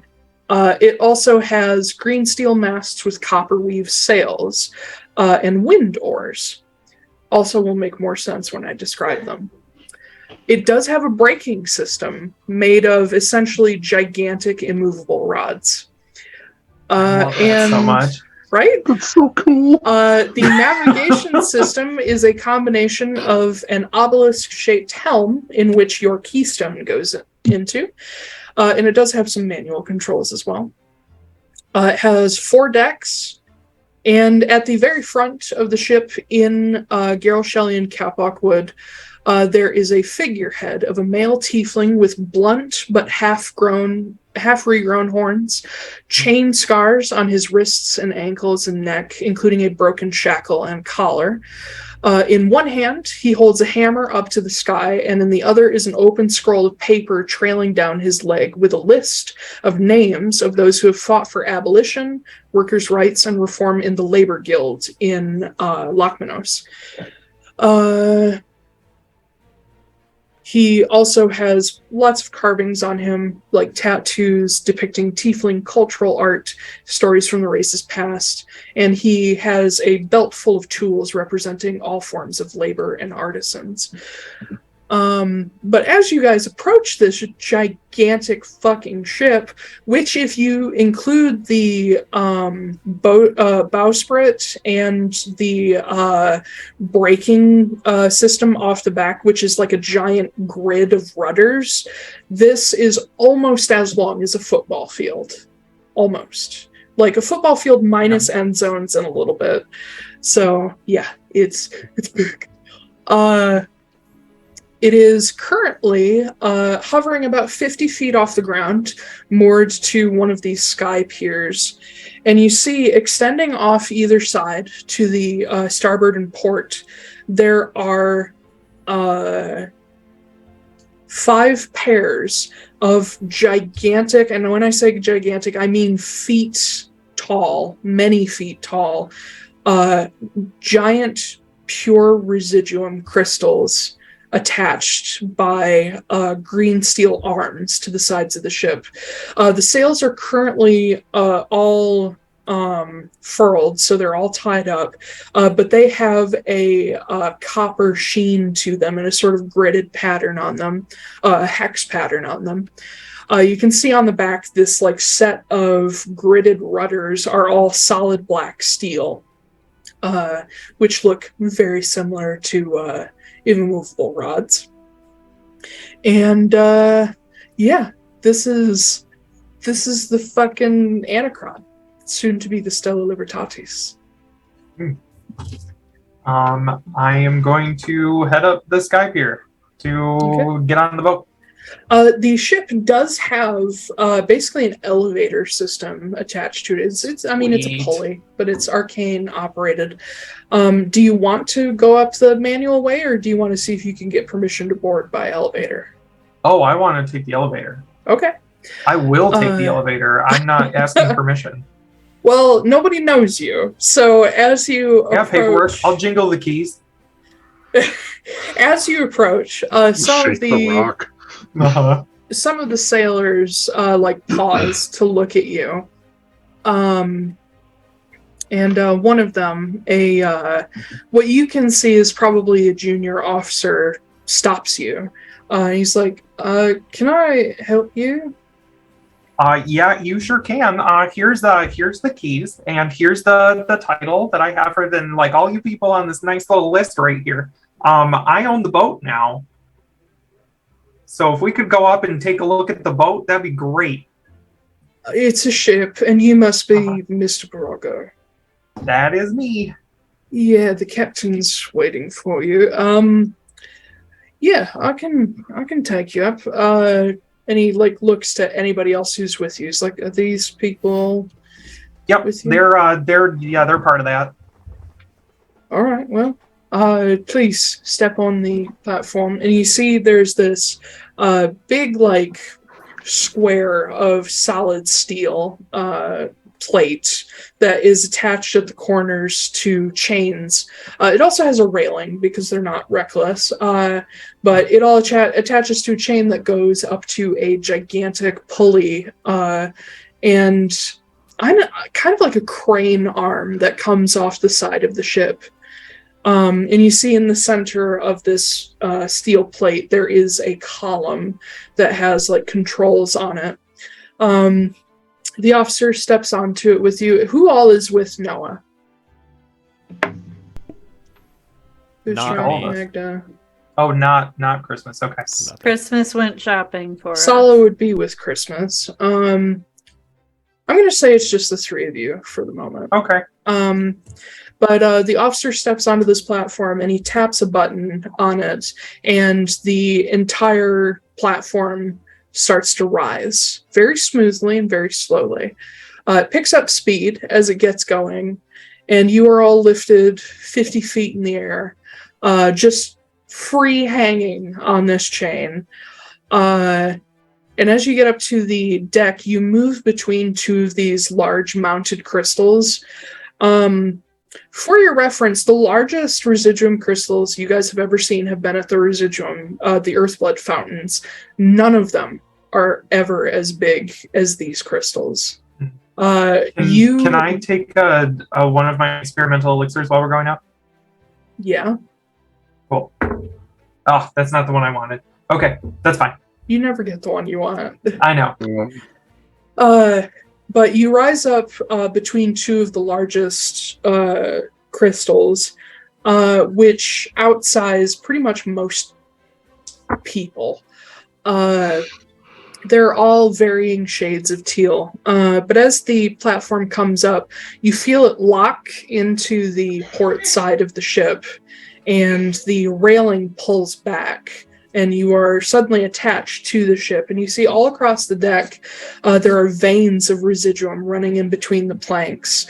The masts are attached partly just because they run through the ship, but they also have support systems made of steel attached to them. The masts themselves are made of steel instead of wood. And you can see there's people rushing all over the place. Loading, unloading. It seems like the ship is getting ready to go. Tristan did say he would call ahead to let them know that you are coming. But you see people of all ages, all sizes, all races running all over this ship, being looked over by a number of officers. And you are very shortly approached by a human man, probably in his late 50s, in a long navy coat, double-breasted, with a nice like kerchief and dress shirt, tall boots. And he has the wide-brimmed... oh no, he would have the admiral's hat, the one that is folded on both sides. But he steps up to you, long dark hair, nicely trimmed beard, and immediately offers a hand out to shake. And he says, "Mr. Borago." Oh, hey there, guy. Yeah, that's me. Hi. Captain Hatham Beaudry. I run this, mess. It's good to meet you. I understand Mr. Ivanov has handed over control of the ship. Yep, he sure did. Here's I just shake the paper and the keys again.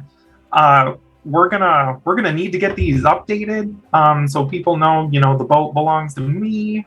And we're also gonna need to send you guys' payroll over to Borago's Brews and Balm so that they can take care of that. It's good to know that you've thought of all this. I sure did, and not just on the ride up here. Well, honestly, we were prepared for a bit of a changeover period, but it's good to know you thought about it. I can, of course, give you a tour of the ship and all of its amenities and weapons and the engines and, of course, the navigation helm and teach you how to use it. Being that we are a full crew, while you are the owner, you can essentially act as a guest aboard the ship. You don't have to worry about running anything. All you really need to do is let me know if you want specific tasks done or need to go to a specific place. Yes, okay. So I've got a few asks before we start here. So first, we're going to need to rename the ship. It's now called the Stella Libertatis. So you can just repaint that real quick, and have it done. You know it's bad luck to rename a ship. It's also bad luck to be flying around a slave ship. So let's fix that. Fair. I got you there. The Stella Libertatis. I can take care of that. We want that in big fancy gold lettering. If you could make that, metallic gold along the side. If I might interject, why is it called the Stella Libertatis? Oh, whatever. What does that stand for again? I can't remember. The Star of Freedom. The Star of Freedom. That's what it was. I'm giving the boat a new lease on life. Okay. It is rather a fitting name for a freed slave vessel. Mm-hmm. Bit of a mouthful is all I'm saying. But you can just call it the Stella or something if you want to. I imagine many of us will end up calling it the Stella, yes. Or you can call it the Libertatis or whatever. The Libertitties. The titties. I'll make sure to teach the crew how to pronounce it. Libertates. Yep. All right, name change, yes. And then we're also going to need shit, I had a whole list of things and now I just got distracted by the name change. Sorry. Oh, we're going to need to, that's okay. We're going to need to get all the, your provisions and stuff or whatever, your boat goods. We're going to have to get those so that we can go down to Frosthold. And if you want to double up on the weaponry, that would be great because I think there's a few quick stops we might make along the way that might need some firepower. The Stella is very well equipped. She is better equipped than practically every other airship currently in service. I would need you just grab 5 or 10 extra kegs of black powder for me. Oh, she doesn't need black powder. Oh, no, but I do. Oh, well, of course. In that case. Thank you. Just 5 or 10 or 20 kegs. No one's going to figure out how to make the engine self-destruct. This is going to be great. Yes. Cast Featherfall. Everyone jump. She does have things for that eventuality. And what was the other thing I was going to ask? Name change, black powder. Get everything ready so that we can go to Frosthold. And, and can you I don't know, I can probably set up some stuff myself, but do we have a space here on the ship that's good for experimentation or a laboratory? Preferably something that's less flammable. You may need to talk to the chief engineer about that. Gotcha. Who's that again? Master Rowe. I don't know that name, do I? No, you don't. Okay, Rowe. Rogue where? So very conveniently, Christmas is going to message Noah at this time from his shopping trip. Hey, is there any means of teleporting on and off the ship via teleportation circle? I will just look at the captain and be like, is there a way to teleport on and off the ship? No. No circles? No. Okay. It's I'll just be like, very difficult No. to install a teleportation circle on a moving object. Yeah. yeah, just send that to Christmas. Be like, nah, and then continue on. Nah. Yeah. We do need to jump on break here in a second. Yeah, I think that'll be fine to get us started, and then if we have anything else, we can always stop along the way, or, whatever. Y'all got any cribs on board? No, but we can we certainly pimp this buy ride? one. Oh, do you guys have a CD player? Does it come with a CD player? It's got all these optional things. We got an Xbox. We got a... Yeah. So Not a here's the thing, you PS5 guys- because nobody can find them. Right, we took the whole fucking engine out and we put in a 40-inch TV. Yep. So now you can't drive it, but you can play There you go. PlayStation in it. Yeah. In the driveway. Mhm. There's never Yeah, been a it's- more clear indicator that we need to go on break. So yeah, Well, the captain, I think that's mostly that I want to, what I wanted. Yeah. The captain does take those of you who are there to have a little tour of the ship, and we will transition to break, and we will talk more about the ship, and I'll finally get to show you the engine. Hell yeah. Boat tour. Ship! Aight, kids. Should have renamed it the SS Minnow. We'll see you Oh, in a God. bit. All right, bye! We'll see you soon. Bye. Bye.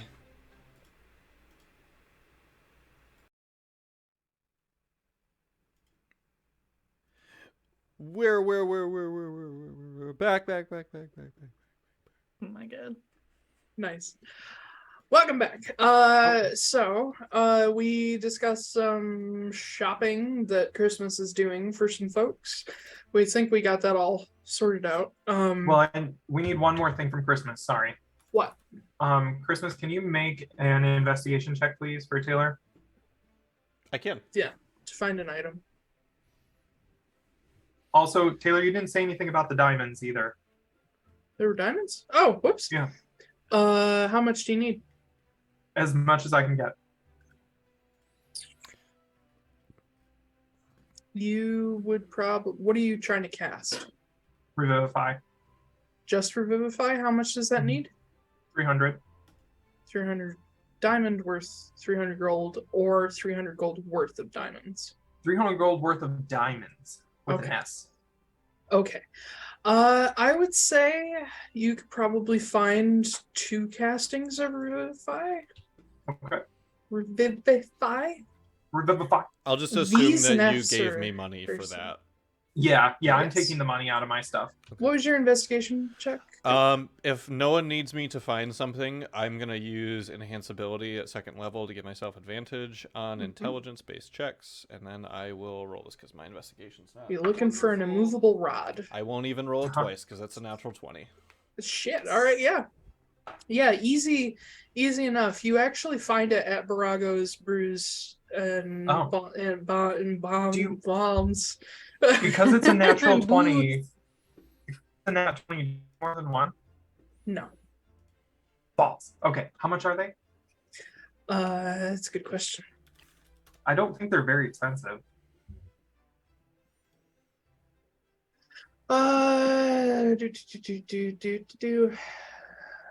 Same items. Oh god.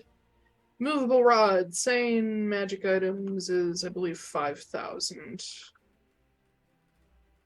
What? How is that possible? One of the backstories you can choose comes with an immovable rod. I know, it's a good ass item. Same price as 5,000 gold, but because it is coming from a Borago shop, you can get it wholesale because you're a part of the family. So 2,500. Get the family yeah. discount. 50% off. Oh my god. I have significantly less gold now. We all do. Yeah, same. Perfect. Okay. One immovable rod.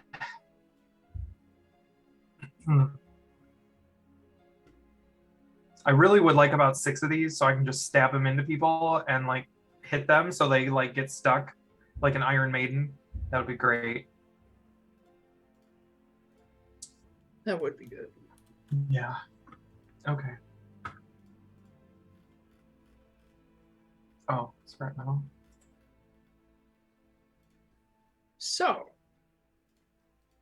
those of you who are aboard the ship, unless there's anything else. I'm just gonna message you on the side. All right. Those of you who are aboard the ship, Captain Hatham Beaudry begins to show you around, starting with the aft castle, the back of the ship, also known as the stern. Y'all are going to need to learn some ship terms if you're going to be aboard my goddamn ship. Got 'em. Of course, you're going to learn them. It's your ship. Well, yeah, but I already used ships a lot in the books I write, so.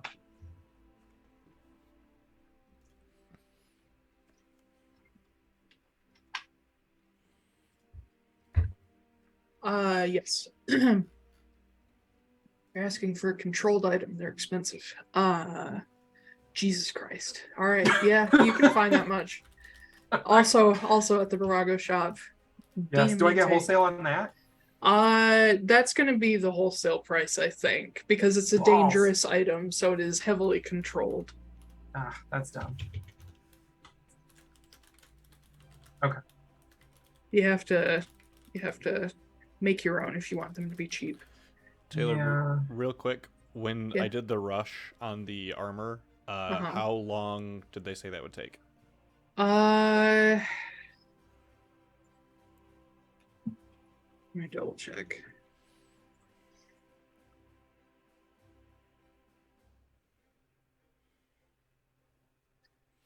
I just spent so much money on a suit of armor, guys. So it would be feasible for them to be able to find something that's already partially made, like a +1 half plate. So to add the mithril to it, I would say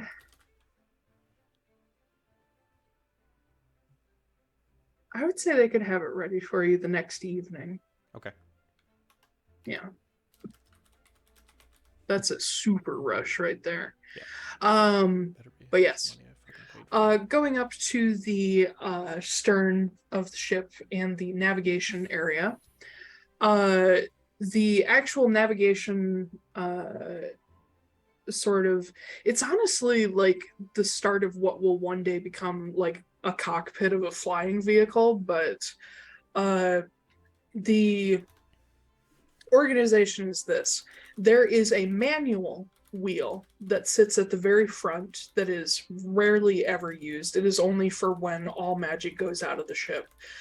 So that's your standard like naval vessel ship's wheel.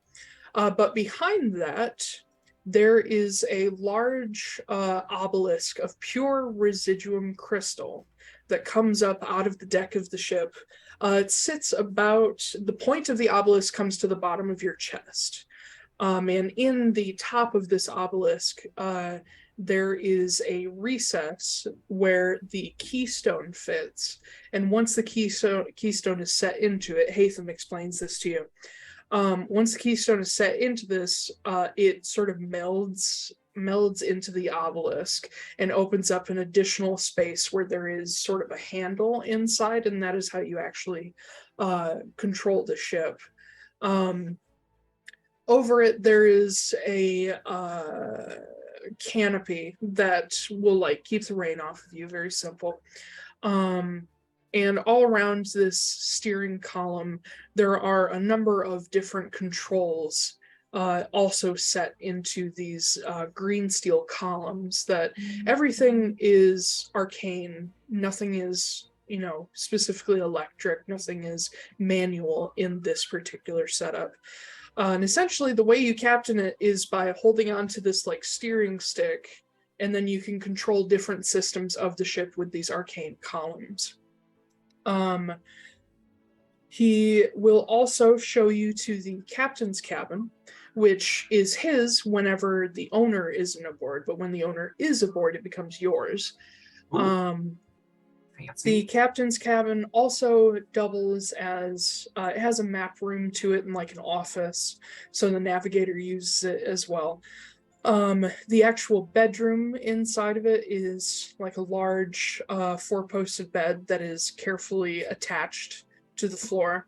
There's numbers of different books, and sort of basically everything you need to be comfortable. Imagine the captain's cabin aboard the lightning ship from Stardust. That kind of, yeah, Robert De Niro's cabin. Yeah. You also see that running through the insides of these rooms are also more of those veins of residuum. You've never seen this much solid residuum in one place ever. He will show you across to the forecastle as well, which contains some additional offices that the officers use. Also aboard the ship, of course, there's that top deck. Where is it? Oh, good lord. Where'd it go? Okay, so there's the weather decks, which are the outdoor decks, quarterdeck, forecastle, aftcastle, fantail. This is where the chain harpoons are, which are... they are propelled by like arcane blasts, but they are mostly they are able to be operated manually as well. They have an arcane winch on them, so when you hit something with the barbed harpoons, you can reel it back in. The gun deck, which is directly below, has the broadside weapons, which are the artillery guns. Oh, the lightning rifles are also on the top deck as well. The gun deck contains officer cabins, powder magazine, so there is already some gunpowder aboard, and the engine room sits on this deck. The cabin deck is what it sounds like. It's the cabin, it's the galley, the sick bay, storage, and then there is a cargo bay down, or a cargo deck in the bottom. And you will learn that this ship has a deployable cargo ramp. So if this ship is dropped to 10 feet above the ground, the bottom of the hull drops out to create like a cargo ramp. It's like one of those airplane cargo carrier things. Exactly, a cargo plane. But despite having this ramp, the ship is seaworthy when it's closed. So if you have to make an emergency water landing, you won't immediately sink. But yeah, whenever the ship is lowered to the absolute lowest keel clearance, this cargo ramp can be used. As for the engine room, Hatham basically shows you through most of the ship, and he leaves the engine room for last because he can't explain the engine room. Even though he's the captain, he has no idea how to explain it to you. On the gun deck, in the very center of the ship, underneath the mainmast, there is a circular room that is completely covered in blast shielding, like black metal and residuum. And as he brings you up to it, he stops you like just ahead of the door, and he says, I do have to give you a fair warning ahead of time, all of you, and make sure you pass this on to any other guests you have aboard. You should never, ever enter or honestly even touch the walls of the engine room without the chief engineer at hand. You need special protective gear to enter it, and if there's ever a leak, there may need to be an emergency evacuation of the ship. The engine... I'll let the chief engineer explain it, but we're dealing with raw primordial magic, and it is very dangerous if not handled correctly. AKA radiation. Magical radiation, kind of. What if I want to grow a second head? That's not what's going to happen.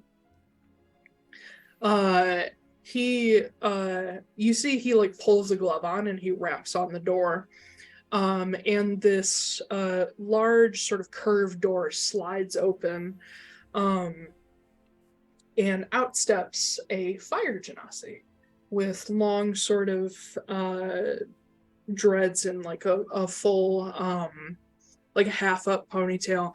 You see they are covered in like splotches of residuum powder. I actually sent you guys the mini recently if you want to look at them. Oh yeah. Actually, so I can describe them correctly. There they are. Fire genasi, dreaded hair, a sort of engineer's outfit with a utility vest, bunch of tools around their waist. They have like knee pads and elbow pads on. And you do see that they have these brass rimmed goggles atop their head as well. You don't see any necessarily protective gear on them, but as they sort of poke their head out and you see these like fiery orange eyes look out, they look at all of you and say, "Oh, so this must be the new owners. Mr. Borago?" Yeah, that's me. Noah Nicholas Nesbitt Borago. Stay right there. Give me 1 second. I'll get you all of the safety gear. And they close the door again. You can't hear anything inside of the room until they open it back up. But once they do, they come out carrying a bundle of these amulets with, they look kind of similar to the ripcord amulets, except they're all made with pure residuum discs. And they sort of hand them to each of you.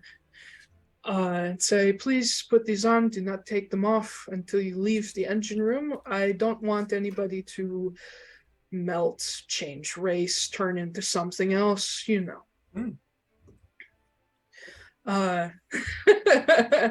But they open up the door for you, and inside, in the engine room, you see a large hovering gridded cube made of smaller residuum cubes in, like I said, a gridded form. Also, sitting along the walls are shelves and shelves of manuals and books. The engine itself... Oh god. There's so much shit. The engine is a 10 by 10 residuum cube in a grid. So it's big. That's probably also worth like millions of gold. Yeah.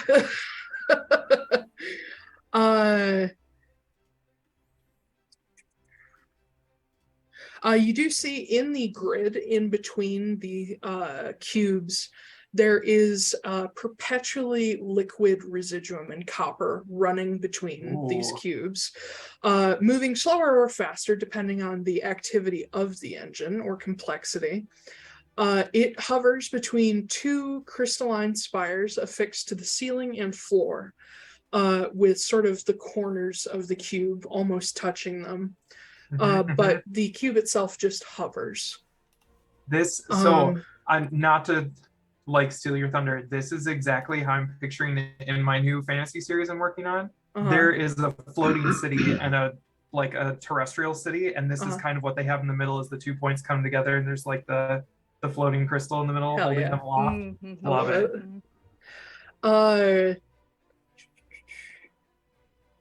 Oh god, what else? Up against one wall, you do see that there is sort of a long curving counter that is just covered in different arcane machines that are all essentially monitoring gear that look after the engine. The chief engineer sort of gestures broadly to the engine inside of this, what would be dark but is completely lit up by the residuum itself room. And they say, this is the residuum monolith engine. It is the original. It has been, well, it's about 900 years old now, just like the ship, but it's the oldest thing still aboard, probably other than myself. And she's all ready to go for whatever new journey we're off on.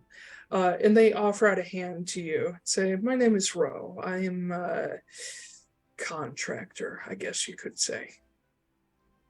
I shake his hand. Like, so do you know how this thing works or how it's like put together? Not do a you just fucking clue. Okay.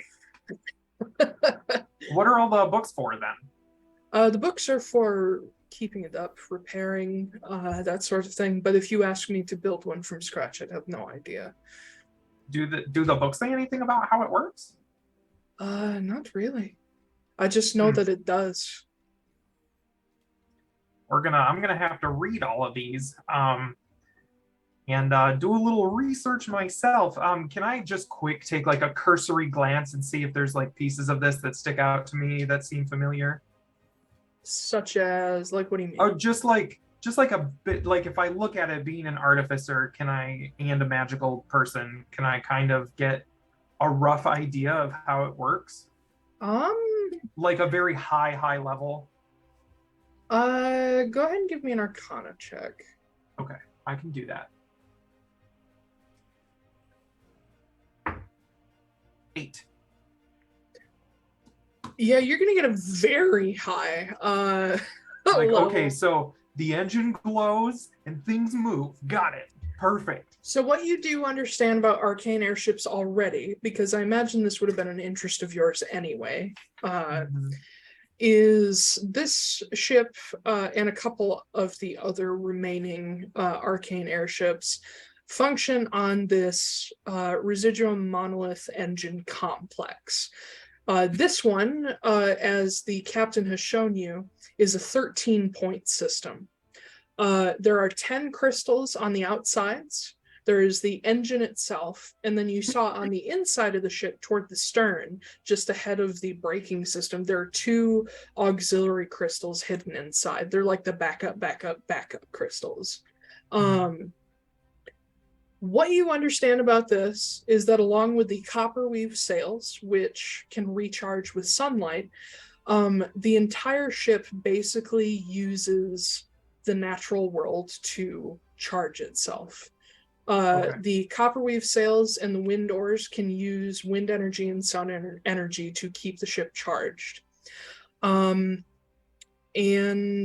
the sort of liquid residuum and copper you see in the cubes of the actual engine itself is essentially the conductor with those veins of residuum that run through the whole ship. You understand, basically this all works like a wiring system, except it's liquid and residuum. The only thing that I think an 8 could give you is the realization that you've seen many different colors of residuum. The most common is a sort of pale green, because when residuum is ground down, that's kind of the color it takes on.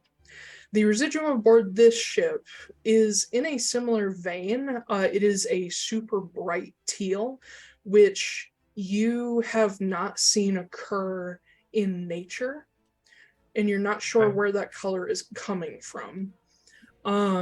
it's sort of like brighter than Mako green color. Okay. So you don't know exactly why that is. You just know that it's weird. I love that we're on a ship that's made of materia. It's awesome. Yeah. You are. You do know that ships like this require fairly practiced magical casters to pilot. Mechanically, you need to be able to cast at least 3rd level spells. Otherwise, Yes, I just got 3rd level spells.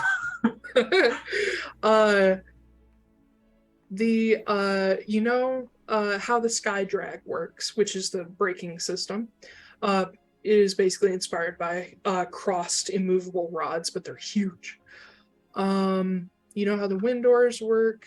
They basically can act as additional sails or solar panels. The only other thing I think I could give you is... Scroll through.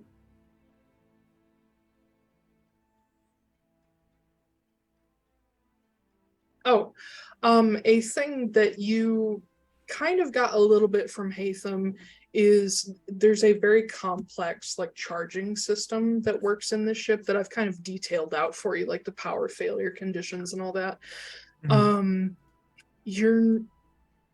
You will start to get a grasp of the recharging, and I'll leave that up to you to read because it's really complex to actually read out. But basically everything aboard this ship that takes power will pull power from the crystals on the outsides. So even though they have plenty in a battle situation or, what have you that takes a lot of power, you may temporarily lose crystals and they need a long charging period to come back. So if too many go out, it's a problem. Yeah. And there's a bunch of other stuff that's on the combat sheet for you. But yeah. Nice. I like it. You do have the crew manifest, so if you have like specific questions about specific systems, there are people who can help out with that. And the books in here, that if you do decide to start getting into them, they are pretty much specific system repair books. The most common of which you see for like the residual wiring that runs the entire ship. Okay. Yeah. Nice. Love it. Cool. Well, okay. Well, cool. This looks real neat. You keep it under wraps, and you just let me know what you need. And yeah, we're gonna go to Frosthold. Okay. Sounds good to me. Oh, actually, now we'll talk about this later. Okay, question. Just, how do you know the containment system for this? Like, what is containing all this here that doesn't stop it from, like, flying off into the space? The crystal. The crystal or the engine room, the outer of the room? Oh, the raw magic that's leaking out of the engine? Yeah, I'm just curious. Yeah, what's holding it all in here? More residuum. Just residuum? They point toward the walls and say, so part of this ship is made of what's called green steel, which is residuum imbued steel. That helps. It keeps the magic from coming off the ship itself and not just leaking into the atmosphere. As for this engine room specifically, these blast shield walls are made with residuum and what the original maker referred to as astral steel, which I have no idea how it's made, only that it comes from materials from the astral sea. And if this blast shield is ever damaged, I have no idea how I'm going to fix it. Okay. Gotcha. Well, that's good to know, because that gives me some ideas about some other things. Okay. Yeah. Quick note for safety. If we do get into any sort of dangerous situations and the ship is damaged, you may see it start to react automatically to defend itself. So if you see the engine come out of the engine room, don't worry about it. It won't hurt you. Oh, the ship is sentient? Sometimes. Hmm. Okay. That's concerning. Is it? I mean, that honestly, like, sorry, out of character, that kind of makes sense considering what we've seen with the Earthblood crystals, where they kind of come to life and become sentient for a minute. If they're threatened, yeah. Yeah. So that makes a lot of sense. This is basically a giant Earthblood crystal. I don't want the ship to go rogue on us, but you know. Oh, she won't. She's very what are we sweet. gonna do? Yeah. She's very sweet. Do you have a different name for her than what I just renamed her? Yes. What did you just rename her? Stella with her Titties. tatties. Oh. That's an interesting name. I mean, not really, just sort of your usual pet names. Like pumpkin, honeydew. Why'd you go to gourds and melons? Says I don't know. She's a ship. You talk to your ship. Take good care of her. Okay. I at first I reach out a hand to like pat it, and then I pull it back. I'm like, yeah, good don't ship. touch the engine. Do never ever touch the engine. No. Good ship. Continue being good ship, I guess. If you take care of her, she will take care of you. The wise words to your ship wife. Okay. Let's get out of here because the magic in here is making me kind of squiggly. Quickly. Yeah. Yeah. The giant like cube engine is just like slowly rotating. Which, you know, a 10-foot fucking sphere just slowly rotating in midair is, I don't know, kind of scary, but awesome. Yeah, just pure raw primordial magic. It's great. Love that. I wonder if there's a god trapped in this cube. Maybe the cube is a god. It could be the cube. The cube. I'm gonna start a new religion. I mean, it is a fucking lot. Cubism. Yeah, cubism. This ship alone could probably do some serious damage, like without any human help. So she could be a demigod. I don't know. I wonder if we could just like crash it into Irakel and it would just be gone. Probably. I don't think Irakel needs more shit. No, I know. Just finish off Harris instead. Yeah, just get rid of it. We're done. Just crash it into the Green Hall Sea crater and watch the entire continent sink. My God, it'd be great. I mean, we could go on a fishing trip with those big harpoons, and we could just go capture Mr. Bubbles. Oh boy! And then we could turn him into a secondary engine. Oh God! Make him the engine for a submarine. Yeah. Oh wait, but he would become an abyssal engine. Ooh, that's a cool phrase. Like residuum monolith engine is like one of my most favorite phrases I've come up with in like a long time. I love the monolith crystals and everything, but an abyssal engine sounds so cool. Just powered by the souls of demons. Love that. Hell yeah. Anyway, Ro opens up the door for you and lets you guys out and closes it behind them. It says, well, if you ever see, residuum or the copper weave leaking, let me know. My son and I will get on that in case anything happens. But otherwise, I am your chief engineer and your fortune teller if you so choose. Ooh. I kind of turned to the captain. I'm like, okay, I've got one more request. Yes.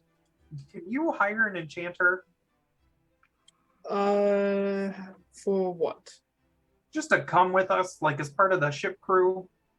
That would be a matter of a contract negotiation, but if you find someone who'd be willing to do that, I could, of course, manage everything. Oh, that's not something you go find them? I don't know enough about enchanters and magic to really do that, Okay. I'm afraid. I pull out one of my Vodro scrolls and I start writing a note to my mom. And it's like, hey there, I need an enchanter apprentice. So if you've got one somewhere, send them to me here in Constantos, and I'm gonna take them on a boat ride. You want Big an airship. apprentice? Super fun. Yeah, I just want a helper. I want an enchanter helper. You want a boy to help you. I need a boy. Me a A child. young I child. need a small Bring me a man. child, a magical Child? child. Is Well, there a child? There is, I forgot about this. The captain will tell you there is an arcanist aboard the ship. Ooh, do they know how to enchant? Yes. Cool, I'll use them for now. Okay. Nix the Vodro scroll. The arcanist's name, they help with keeping up the magical parts of the engine. Their name is Bastien de Tussaud. They're a moon elf. Bastion.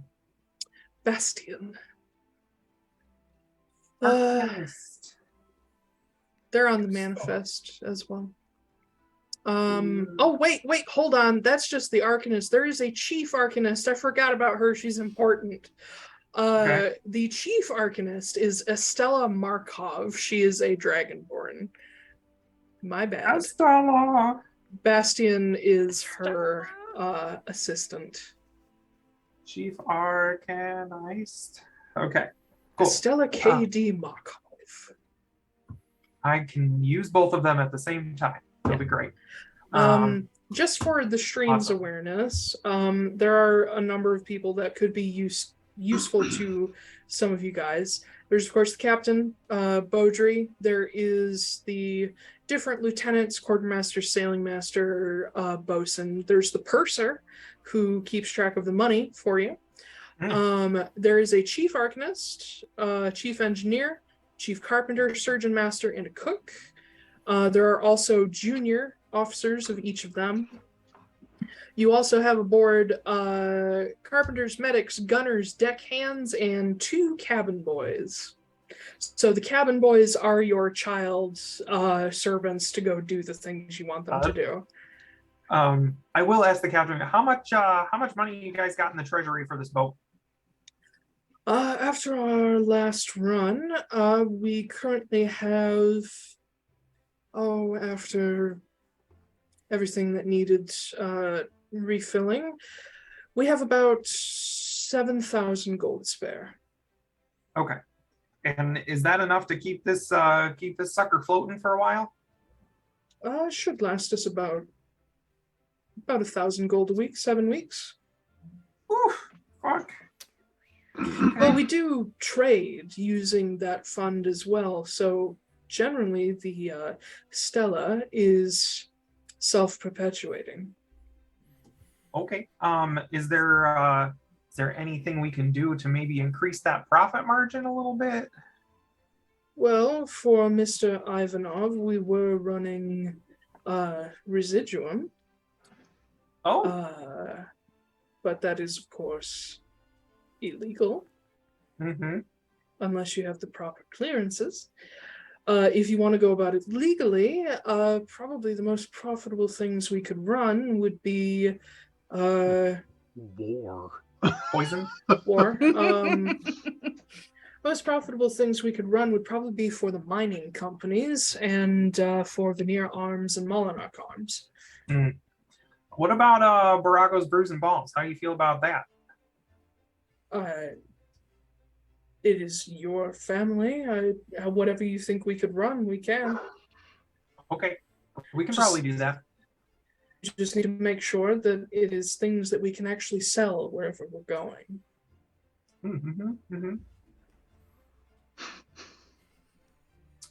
Sure can. For now, just send the bill to the mother company, and we'll get the work. Yeah, we'll work on that. Okay. Yes, sir. Yeah, that is. I I think that's everything I've got. So, shall I arrange for all of your mail correspondences and whatnot to come to the ship? oh sure, yeah. I didn't know you guys did mail. That's awesome. You got your own post Yes, office here. we do have a small Vodro box aboard the ship. A Vodro box, Yes. like a fucking UPS box that just automatically ships it. Yeah, so you guys, if you... Oh my god, that's beautiful. It'll only send letters, but you can send Vodro post for free. Ooh, that is amazing. Oh, bitch. I love that we're all like, just got this million-year-old ship. Comes with its own post office box. that was added in the last 300 years. Newfangled technology. Love it. Yeah, this is endgame shit. Yeah. Yeah, the only other thing I want to do is, like, once we're actually on the ship, I want to pull the 2 Arcanists so that we can work on some stuff. Yeah. Okay. But yeah, you guys are free to explore more on the ship if you so choose, or go back and do other shit. Christmas is busy doing his stuff, but I don't know when you arrive. I will eventually show back up, and there are just a couple of quick conversations that I would want to have. Okay. So I'd probably look for either the captain or the first mate. If Noah's talking to the captain, I'll probably find the first mate. The first lieutenant is you would have seen the crew manifest. Her name is Elaine Carmen. She is a half sun elf. Wonderful. I'm with Noah Borago, new owners. He's taken over from the previous owner when it comes to managing the ship, and I potentially might be taking over when it comes to some of his other exploits. I'm looking for 2 things. One, if he ever had like a private dining area where he would have close friends, be hoping to host a small little get together for my friends in the next couple days here. Anything on the ship like that? Yeah, this half sun elf woman with their golden hair and a very military style bun. She's got the same like navy jacket as the captain. Says, well, the captain's cabin does have a small attached dining room, yes. It would be private only to the captain and or owner and whoever they chose to invite in. Wonderful. I'll have a talk with Noah about that. Second thing, does this ship have anything that would function as a war room? That would also be the captain's quarters. Wonderful. I'm going to have to talk to Noah about taking over the captain's room. Temporarily. Well, the bedroom and the quarters are 2 separate sort of areas. Yeah. Temporarily? Yeah. Temporarily. I'm going to turn that shit into a laboratory. Yeah. The chief arcanist, Ben, would also be able to show you sort of where she works, which is not like the full kitted out lab you would be used to, but it does have a lot of very useful stuff in it. Okay. I will find Noah at some point and just let him know that I will need the use of those 2 rooms. The dining room just for one night, we'll say the next night, and then also the captain's cabin. Not where it's the same room. Okay, perfect. It's a ship. There's not enough room to have a war room and a dining room. Well, I'll let him know that I will need access to that room while we're here on the ship. Okay. Okay. How about you, Harris? I mean, mostly I'm just gonna want to go and, like, I mean, I might wander around the ship a little bit too, and I'm probably gonna steer fairly clear of the engine room. Mm-hmm. But like, I'll wander around the ship, but then I'm gonna want to go get Wayafin and Rodri so that then we can just start staying on the ship. Yeah. That's not hard to arrange for at all. Torov and Rayaru will help you bring over all Rodri's stuff. and the probably the not the chief engineer, the junior engineer. There are 3 engineers. There's Ro, there's their wife Sonia, and there's their son Losen. Losen will probably be the one to like come and arrange for like the crib to be bolted down and everything, and like bring in some extra storage for you guys in your cabin. Being that it's just you guys and the crew, you guys can each have your own rooms if you so choose. There are 25 4-person cabins, so there's like pretty good amounts of space. For that crib, I want to say when we do set it up, Noah will help you so that it's like a self-leveling like gyroscope kind of thing. So even if the ship turns, like the crib will still always be level. Oh, that's and it will never throw the baby out. I love it. That's really nice. Yeah, that's nice. Yeah, that's Who not knows hard what to kind do of at all. maneuvers we could get into. Yeah, exactly. I mean, the Stella can fly upside down. I'm just saying. That's horrifying. Yeah. That's how Noah is going to dump all of those kegs of black powder. And he's going to cast Enlarge on them. Yep. Yeah. Well, ideally, the way you would do that would be like any kind of bomb drop where you open up the cargo ramp and just roll all the barrels out. I have a question. Yeah. Is the ship an object? It's a vehicle. So not an object? Technically, no. I Okay. don't think. Cool. I just thought maybe I could cast Enlarge on the whole fucking boat. Like a 600-foot boat. I mean, Jesus. honestly, technically, you could. Yeah, but if the engine, for example, doesn't enlarge at the same time, then I just rip the engine clear of the boat while it enlarges. But the engine is mean- part of the ship. Yeah, but the That's engine's true. not attached to the ship. It hovers in space. Yeah. The ship is an object, and then there's a ton of other objects in the ship. Yeah. Yes. So like when you cast like Enlarge Object, it's like that the ship itself is made of many different objects. Yeah. Like you, Okay. I would say you could, but it wouldn't affect the engine, any of the loose objects, basically anything that's not nailed down, and it wouldn't affect anyone aboard. Yeah. A lot of people Or the would- crystals, would get probably. very hurt. Well, the crystals are attached, Oh, but okay. it wouldn't enlarge their amount of power they currently No, have in no. them. So, I mean, you could do it. No, it's okay. Just be ready for an emergency water landing. So yeah, I mean, if we want to, we can go ahead and start getting everybody moved over. We're just staying on the ship because it'll probably be safer to stay here than it would to be on the ground where we keep getting attacked by people. Yeah. Yeah. I'm down for it. So Yeah, when you guys like start loading people and objects on the ship is actually brought down to its minimum keel clearance, which is 10 feet above the ground. And the cargo bay is dropped open, so it creates a ramp for things to be brought in.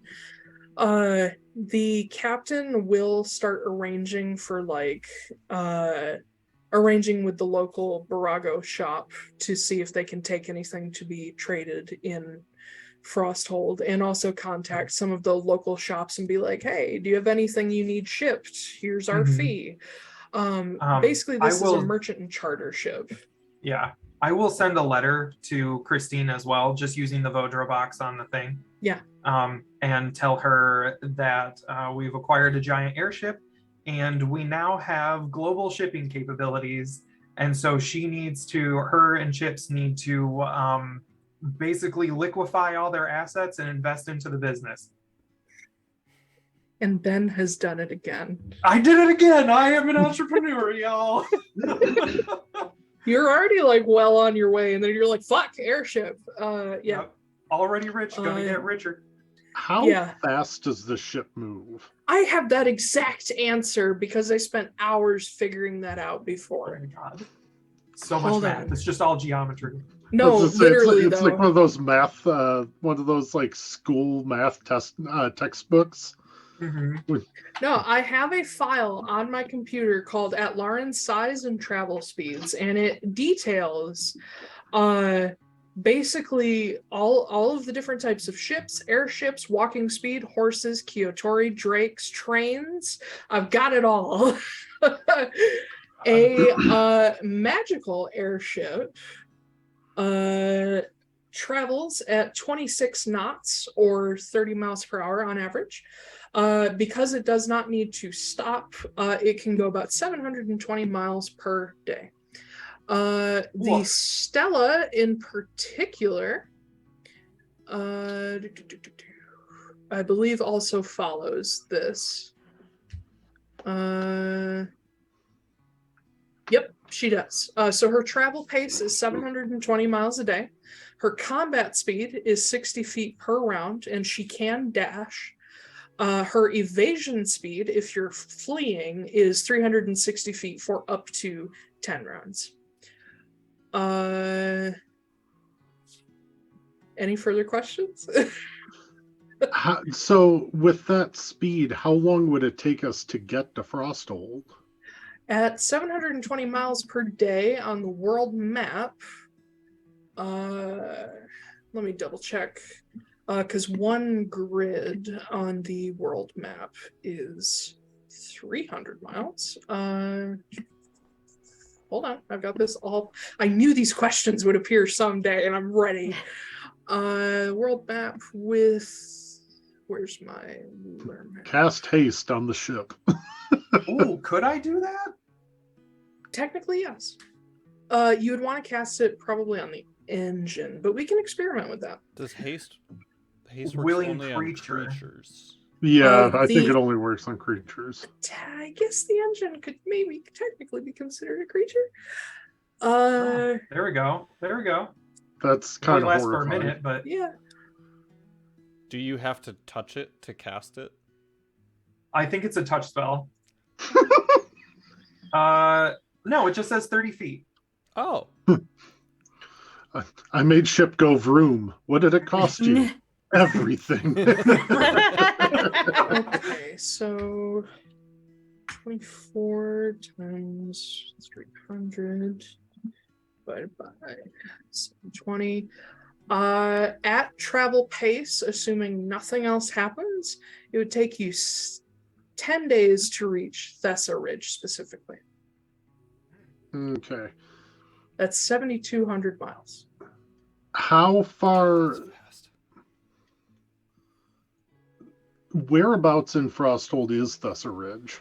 I can't remember. It is eastern central on the peninsula. Oh, so we would pass like right by Turisaz then. Yep. You probably fly right over it. Okay. That's good to know. I'm going to also send a letter to Jasper. Mm-hmm. Just asking how shit's going. Okay. And let him know we could be in Frosthold in like 6 days. Yeah.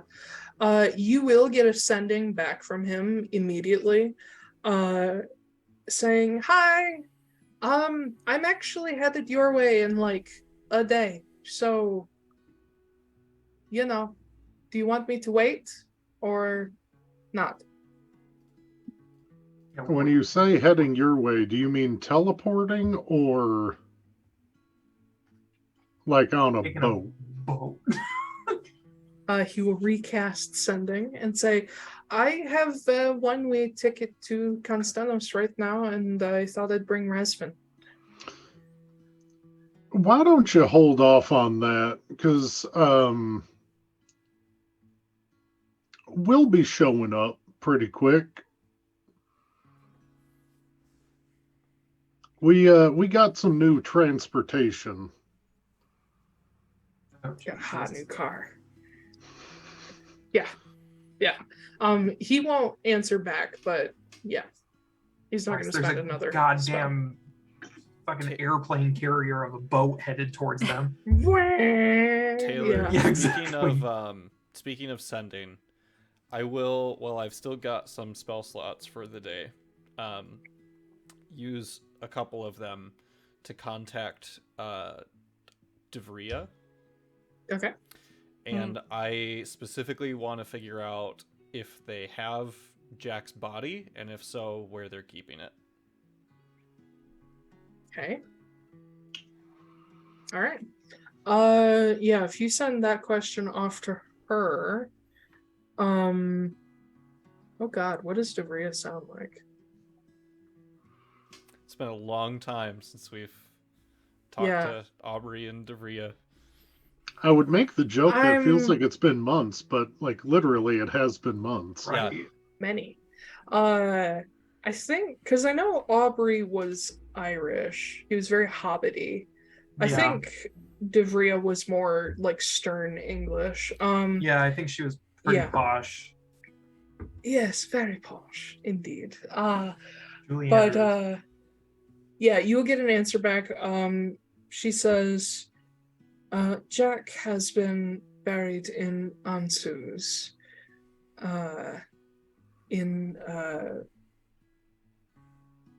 Oh God, hold on. What does Ansus Shallow look grave. like? What? What? Okay. Yeah, she says Jack has been buried in Ansus, near the collapsed tower. You can't miss it if you go there.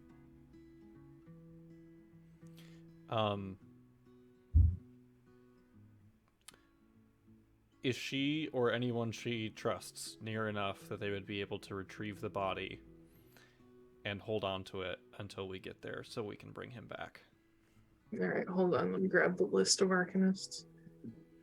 Because I think this needs to be step one when we get to Frosthold, is immediately get back one of the Master Arcanists. Which will also probably draw Alistair, so it's like it's killing a few birds with one stone by bringing back dead birds. Yeah.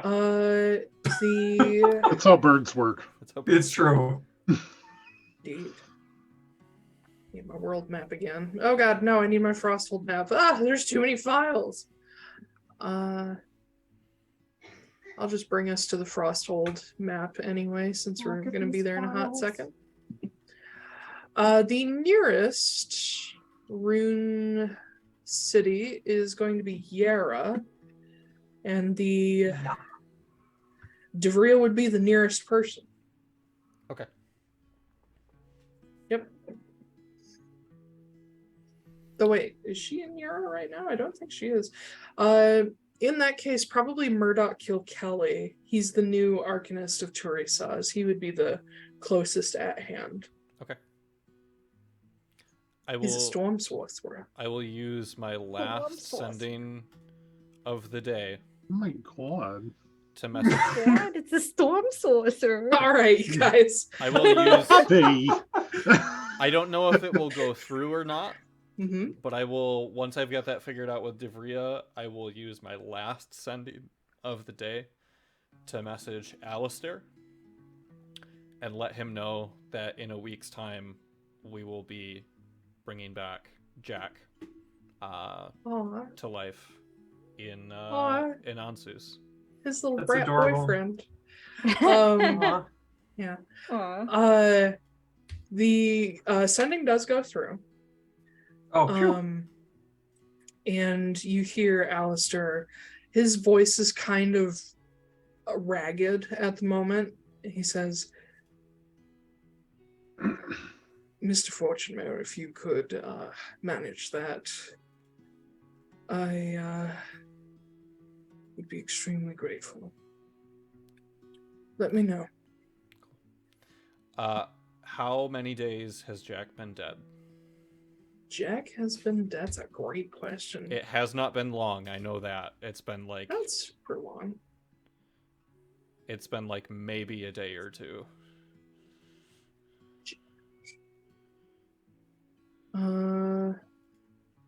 Nope. Probably list him as Broviek. Where the fuck is he?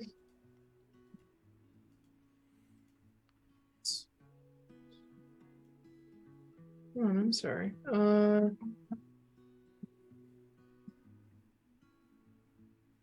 Did I not put it in the main notes? Maybe I didn't. It might be in the letters instead.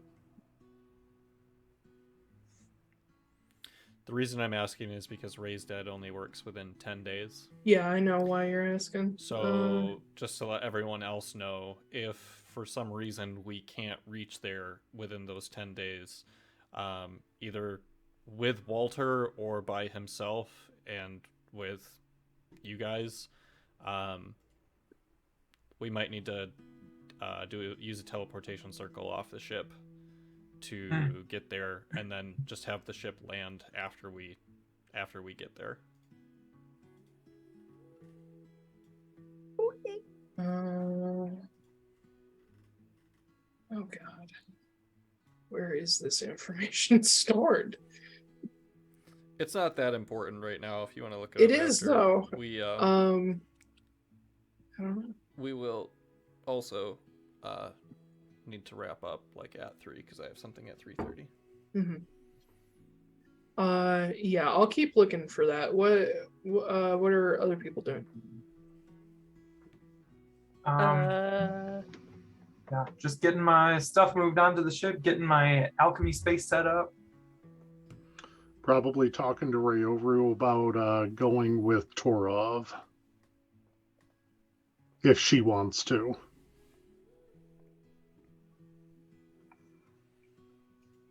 I was gonna find Foostrak when he was alone, but Yeah, I think the thing with Rayoru, just for the sake of time, is pretty easy. Like, she will go back with him. She's got a lot of stuff to fix. But she does have to arrange for her girlfriend to come join her. Does she need any money to help make that happen? No. Okay. No.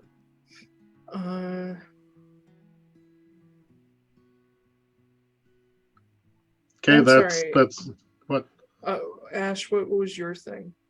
oh, I said I wanted to find Foostrak when he was alone. Okay. Yeah, I think with Rayoru and Torov, they've already been talking about it, sort of on their way here. And when you approach Rayoru with it, she basically tells you, yeah, I'm definitely going back. There's a lot of things that need fixing, a lot of things that need, a lot of asses that need kicking, especially. Well, I think the main one got it done today. It's a good start. Hey, I made one proclamation as chief, so that was fun. I'm proud of you.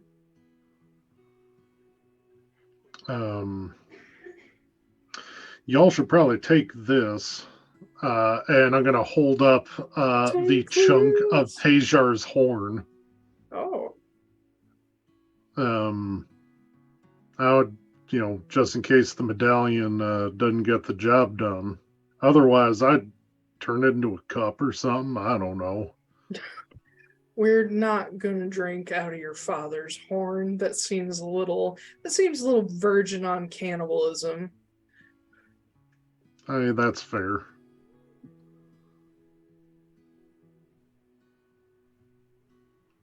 But yeah, if you guys need that, it's yours. I don't need it. Yeah, she will take it just as like a proof that it happened. Yeah, because I burned all of his trophies.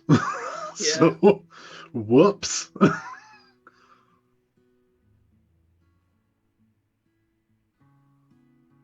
Oh god, I don't have dates on anything. We're gonna say Braviak Jack. We're gonna say he died probably a week ago. So 1st of Reno ish. So 5 days ago. Sorry, I meant an Earth week.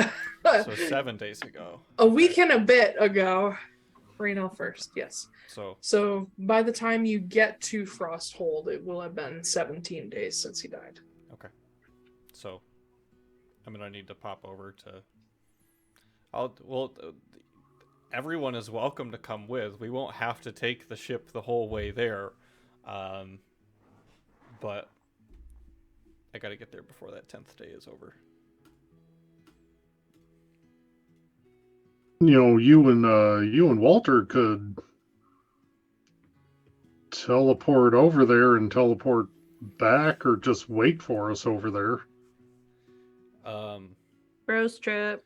Yeah, Walter, what's your confidence level in being able to teleport both of us back onto the ship while it's in the air? No. They end up inside of the engine just screaming. They only scream for a second. I think, honestly, folks, the ship is most likely going to be fine without us all on it. So, if, time is of the essence, not just when it comes to this situation, but others as well. We have the means to get to Frosthold much faster than this ship can get us there. If it follows behind us, at least we know it'll be coming into land shortly after we get there, but... Man, I told Jasper we'd be there in a week. Oh, well, I'll just wear the egg on my face. It's fine. If y'all want to take a day or two on the ship just to familiarize yourselves, I'm going to be hosting a small little get-together for everyone tomorrow night, so please join, but following that, we got to get over there as fast as we can. Yeah, that's probably wise. How many of us are there now? A lot. Well, Walter and I both have teleportation circles, so we can get up to 16 people there at one time. But you don't know the Ansu's circle, and I don't think Walter does either. Really? Mm-mm. Walter would probably know the Turisaz circle, though. Technically, Taiylor, when I learn the spell, I learn 2 sigils of my choice. Don't stop it. You would never have known. Well, it would make sense that Christmas would know the Yera circle. That's true. Because he was there. It's not that far. Walter would probably know Turisaz. Mm-hmm. It's still going to be And more you than definitely 10 know... days before you get to Ansu's. Yeah. No matter what, we're running behind. Can I write a letter to someone and tell them to send me back a copy of the circle so that Yeah, I think that would probably be the easiest way, is just Vodro post Devria and just be like, yo, what's the sigil sequence for this? There you go. Just do that. Or we could go to Turisaz, and then we could ask the Master Arcanist there to take us to Ansu's. I think I'd rather just ask for the sigil. It's not, So not a cheap spell to cast. What's the order of events here? Sounds like we're hanging out for a couple of days. We leave the following day. Dinner that evening, and whatever anyone else wants to do on the ship. And then the day after that, we teleport. So we're teleporting on day 10? Yeah. Okay. Technically, it'd be day 9, wouldn't it? Because today's the 7th? Yeah. Oh, So okay. it'd be Yeah, day you're 9 right. under your leaf. Yep. So you're going to start the ship going, and you're going to teleport off of it to Frosthold. Yeah. Yes. Okay. Teleporting off is much without easier than us. teleporting on. Yeah. That's the idea. Yeah. Yes. All right, if so it you- does say you learn the sigil sequences for 2 destinations on the material plane determined by the GM. So that's fine. But also, I would just use the free Vodro post to message Devria and be like, hey, can you send me the sigil sequence for... I told you, endgame shit. Yeah, that's Yeah. not hard. Okay. I don't intend for any of you to live much longer. It's fine. Oh my god. Yeah, if we're moving into the next day, I have kind of a thing that I want to start, but We will sort of start rolling into the next day. If you guys have like side projects or whatever that you want to do, let me know after stream, basically. I know Noah's thing is a little bit bigger because you're interacting with some other characters, but yeah. And Magda wanted to talk to Foostrak at some point. Yes, let's do that. Oh yeah, do Okay. your talkie talk. Yeah, roleplay, Yeah. motherfuckers. Hi, I Foostrak. would I would probably be alone in like my room Okay. with Rodri. Okay. He's small enough. It's like we're alone Yeah. with a hairy potato. I'll just like lean in the door frame if you got your door open or whatever, and I'm like, hey, Putty, hey, Hey. hi. Humble. I look down at Rodri and Magda really hasn't been around baby.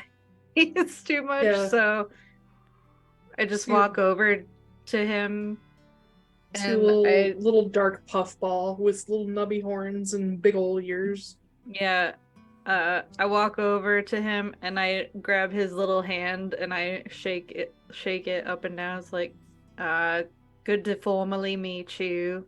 Like all babies, he immediately tries to put your hand in his mouth. Oh, okay, that's. He doesn't Is have this teeth. is this good or is this bad? I don't know if he. Did you wash your hands recently? Did I wash my? Probably not. No. Then don't put your hands in his mouth. We don't want him I'm sick. not doing it. He's doing it. He's a Blame baby. the baby. You can take your hand away from him. Okay, I take my hand away. Immediately starts crying. No, okay, I give him back my hand. Like,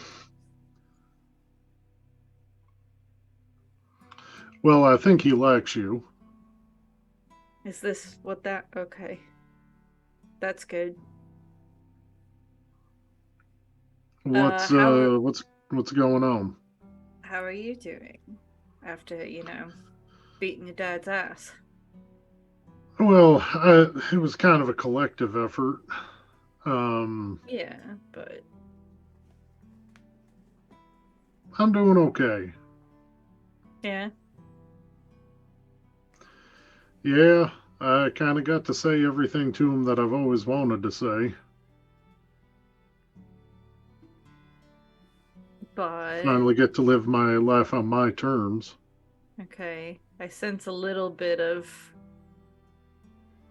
something else there, but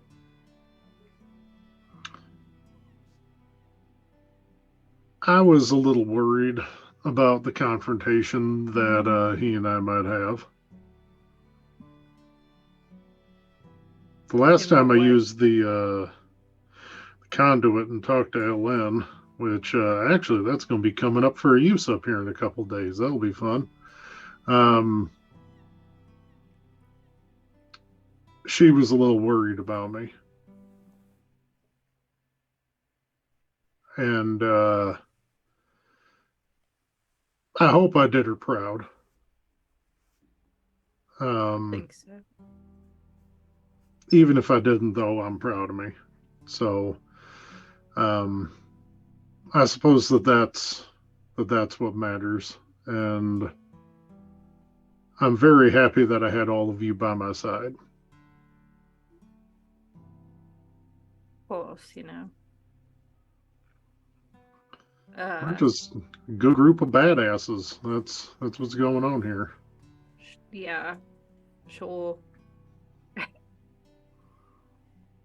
For what it's worth, I'm also proud of you. For not killing him? Yeah, but I mean, just like all of it, becoming your own person, charging forth and clearing out your own path.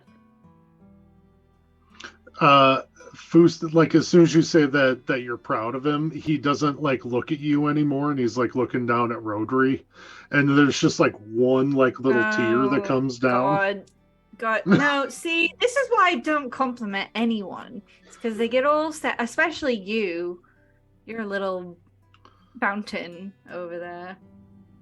Yeah, well, I mean, years of not being allowed to do it. I'm a little backed up, so sometimes it just comes out, but Emotional constipation. it it was a big day, and I Yeah. I appreciate that. This has been a long time coming. Yeah. Well, and I mean with Gwyn and everything, I don't know. I think I want to start telling all of you how much you mean to me more often.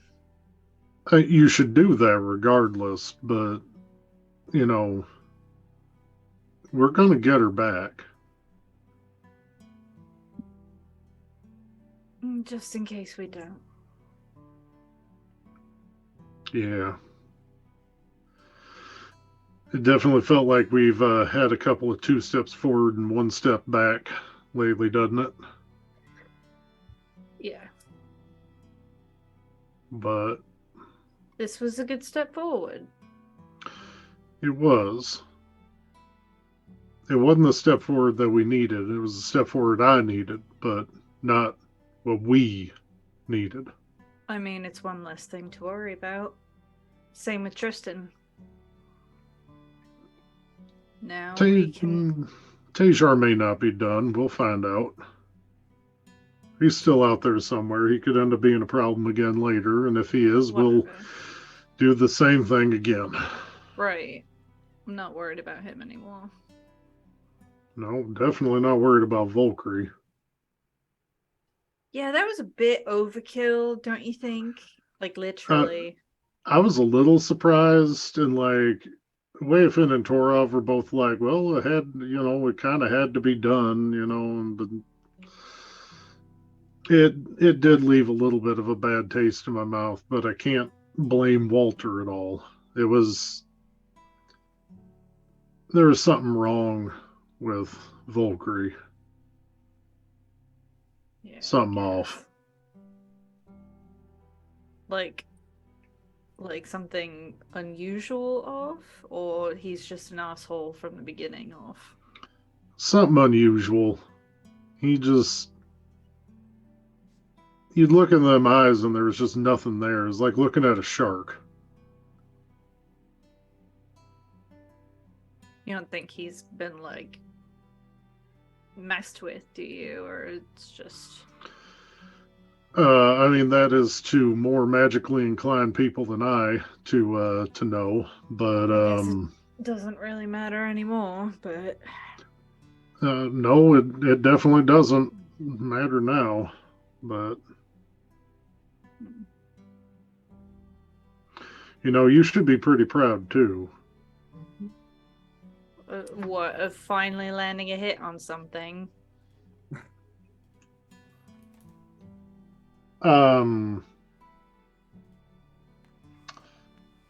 No. You have started coming into your own, not necessarily as a fighter, but more importantly as a person.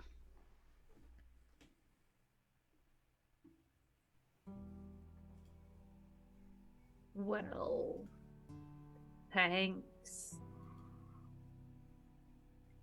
I don't know. I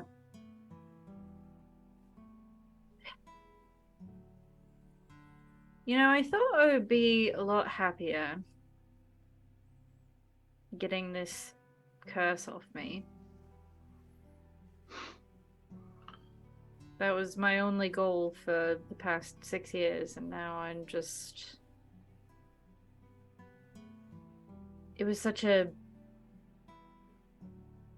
instantaneous moment,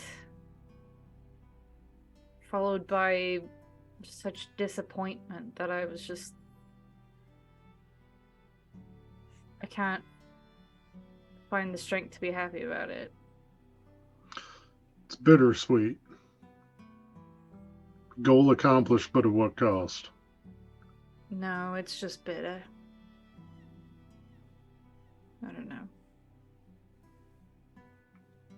you can enjoy that you don't have the curse anymore. That doesn't make you a bad person because Gwen's gone. If anything, it really shows how much Gwen cares about you. That's something to be celebrated.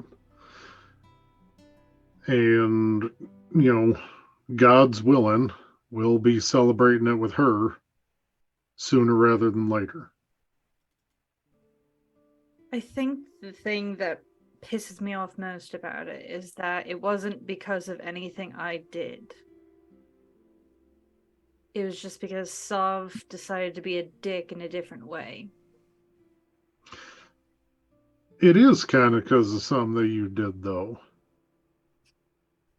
You were a good person and you made Gwen happy and you started to build a life and you showed love to her just as she showed love to you. Like, yes, I was an asshole that decided to make the deal, but Gwen's the one that, either made or accepted it. Like, there's parts on both here. It's good and it's bad.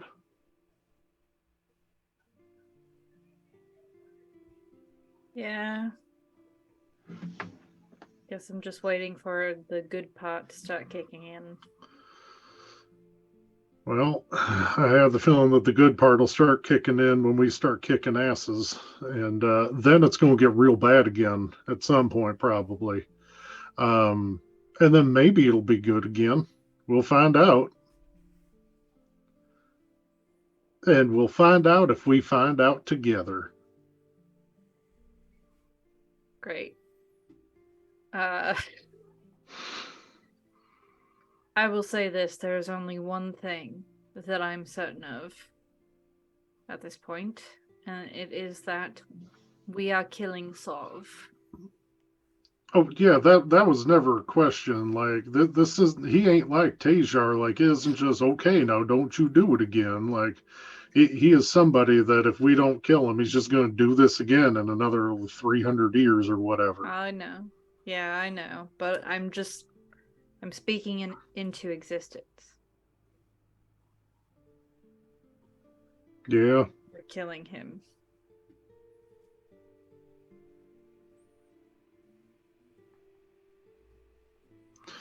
Yeah. Yeah, we're going to do that. Yeah. I think we should all probably take a note from Chris, too, that push comes to shove, you should probably be the one who gets to pull the trigger on that particular emancipation from this mortal coil.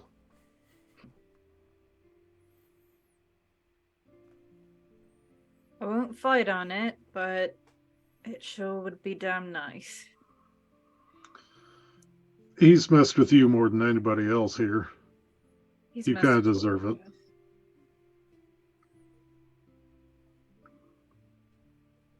Christmas would deserve it probably just as much as I would. Weren't for him, Tristan wouldn't be the bastard that he ended up being. Yeah, but we got an airship. We do have an airship. Well, Noah has an airship. He allows us to be on it, but... Oh, that boy has too much power. Yeah, when I heard him say, like, extra barrels of gunpowder, I almost peed a little out of just, like, fear. Yeah.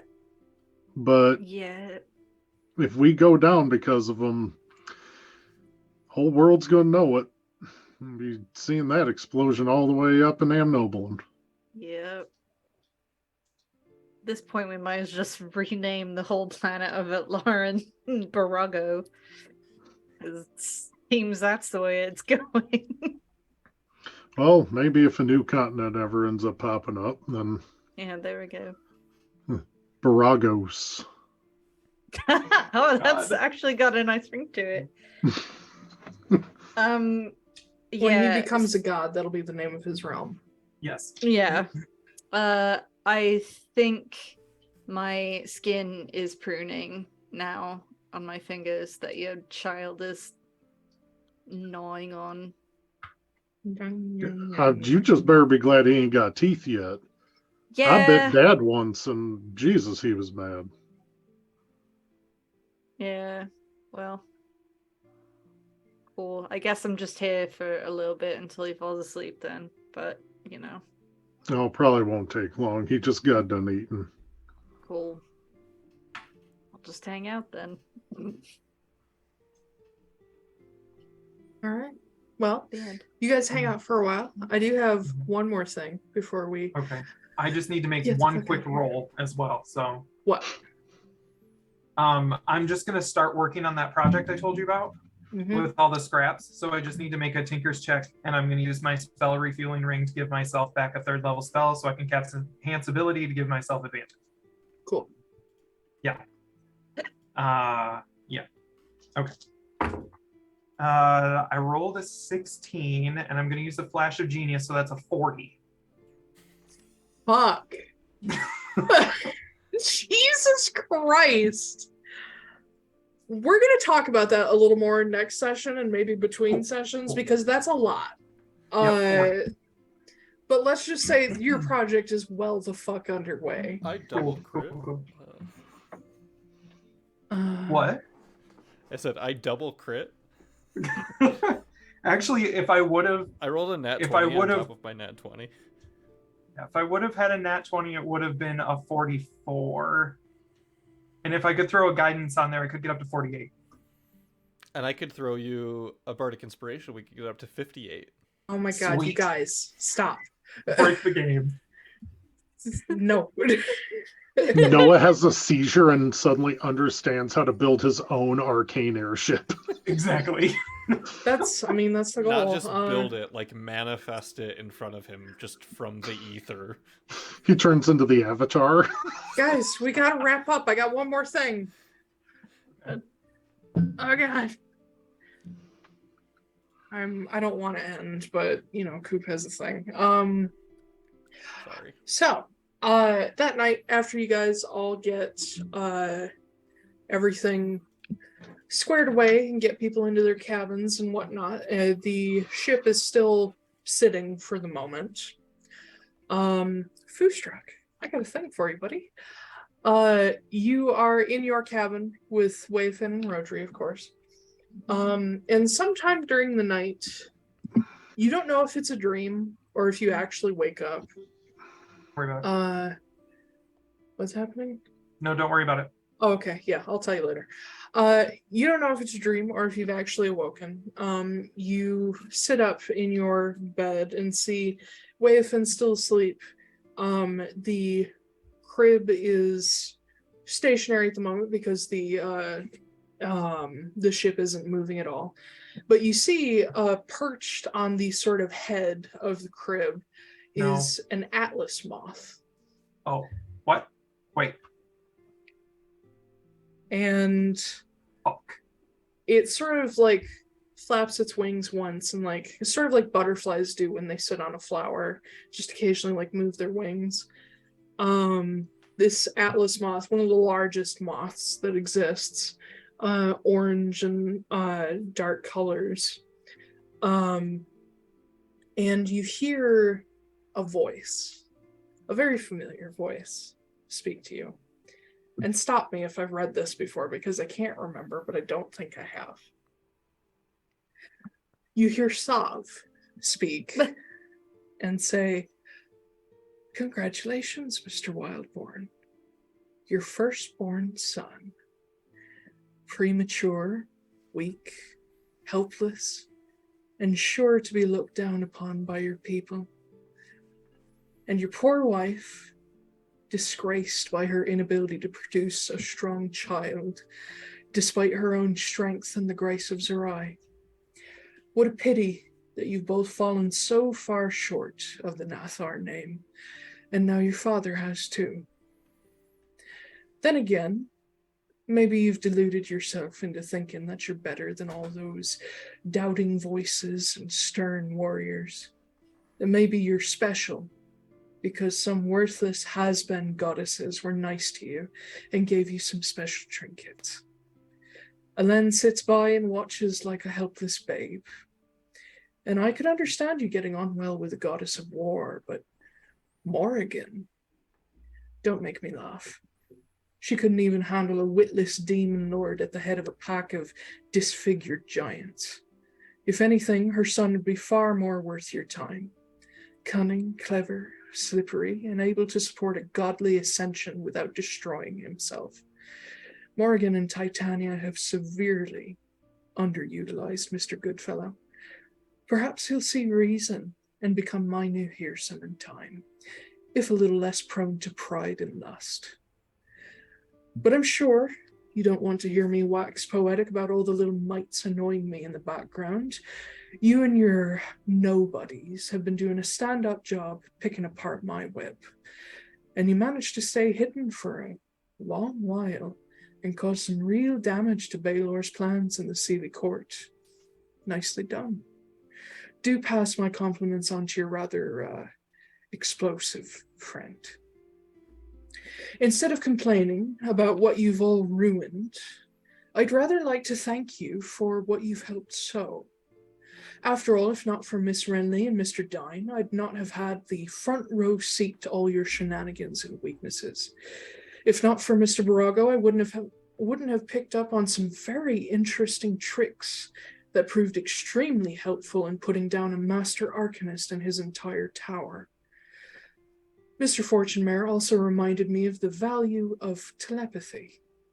And you, Mr. Wildborn, well, let's just say I'm much more observant of my enemy's weaknesses and strengths after dealing with you. And on that note, did you know that infants are particularly vulnerable to just about everything?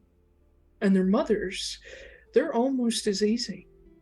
Just take the child, and a mother will kneel and grovel to save them, no matter the cost. I wonder if fathers are similar. I'm going to cast Firebolt at the moth. On the crib? Isn't the moth like on the top of the crib? He's very close to Rodri. Oh, okay. In that case, no. I thought that it was like on like the top headboard of it. No, he's Rodri's, like down hovering here. over Rodri. Okay. Yeah, no, then I'm not going to do that. Jesus.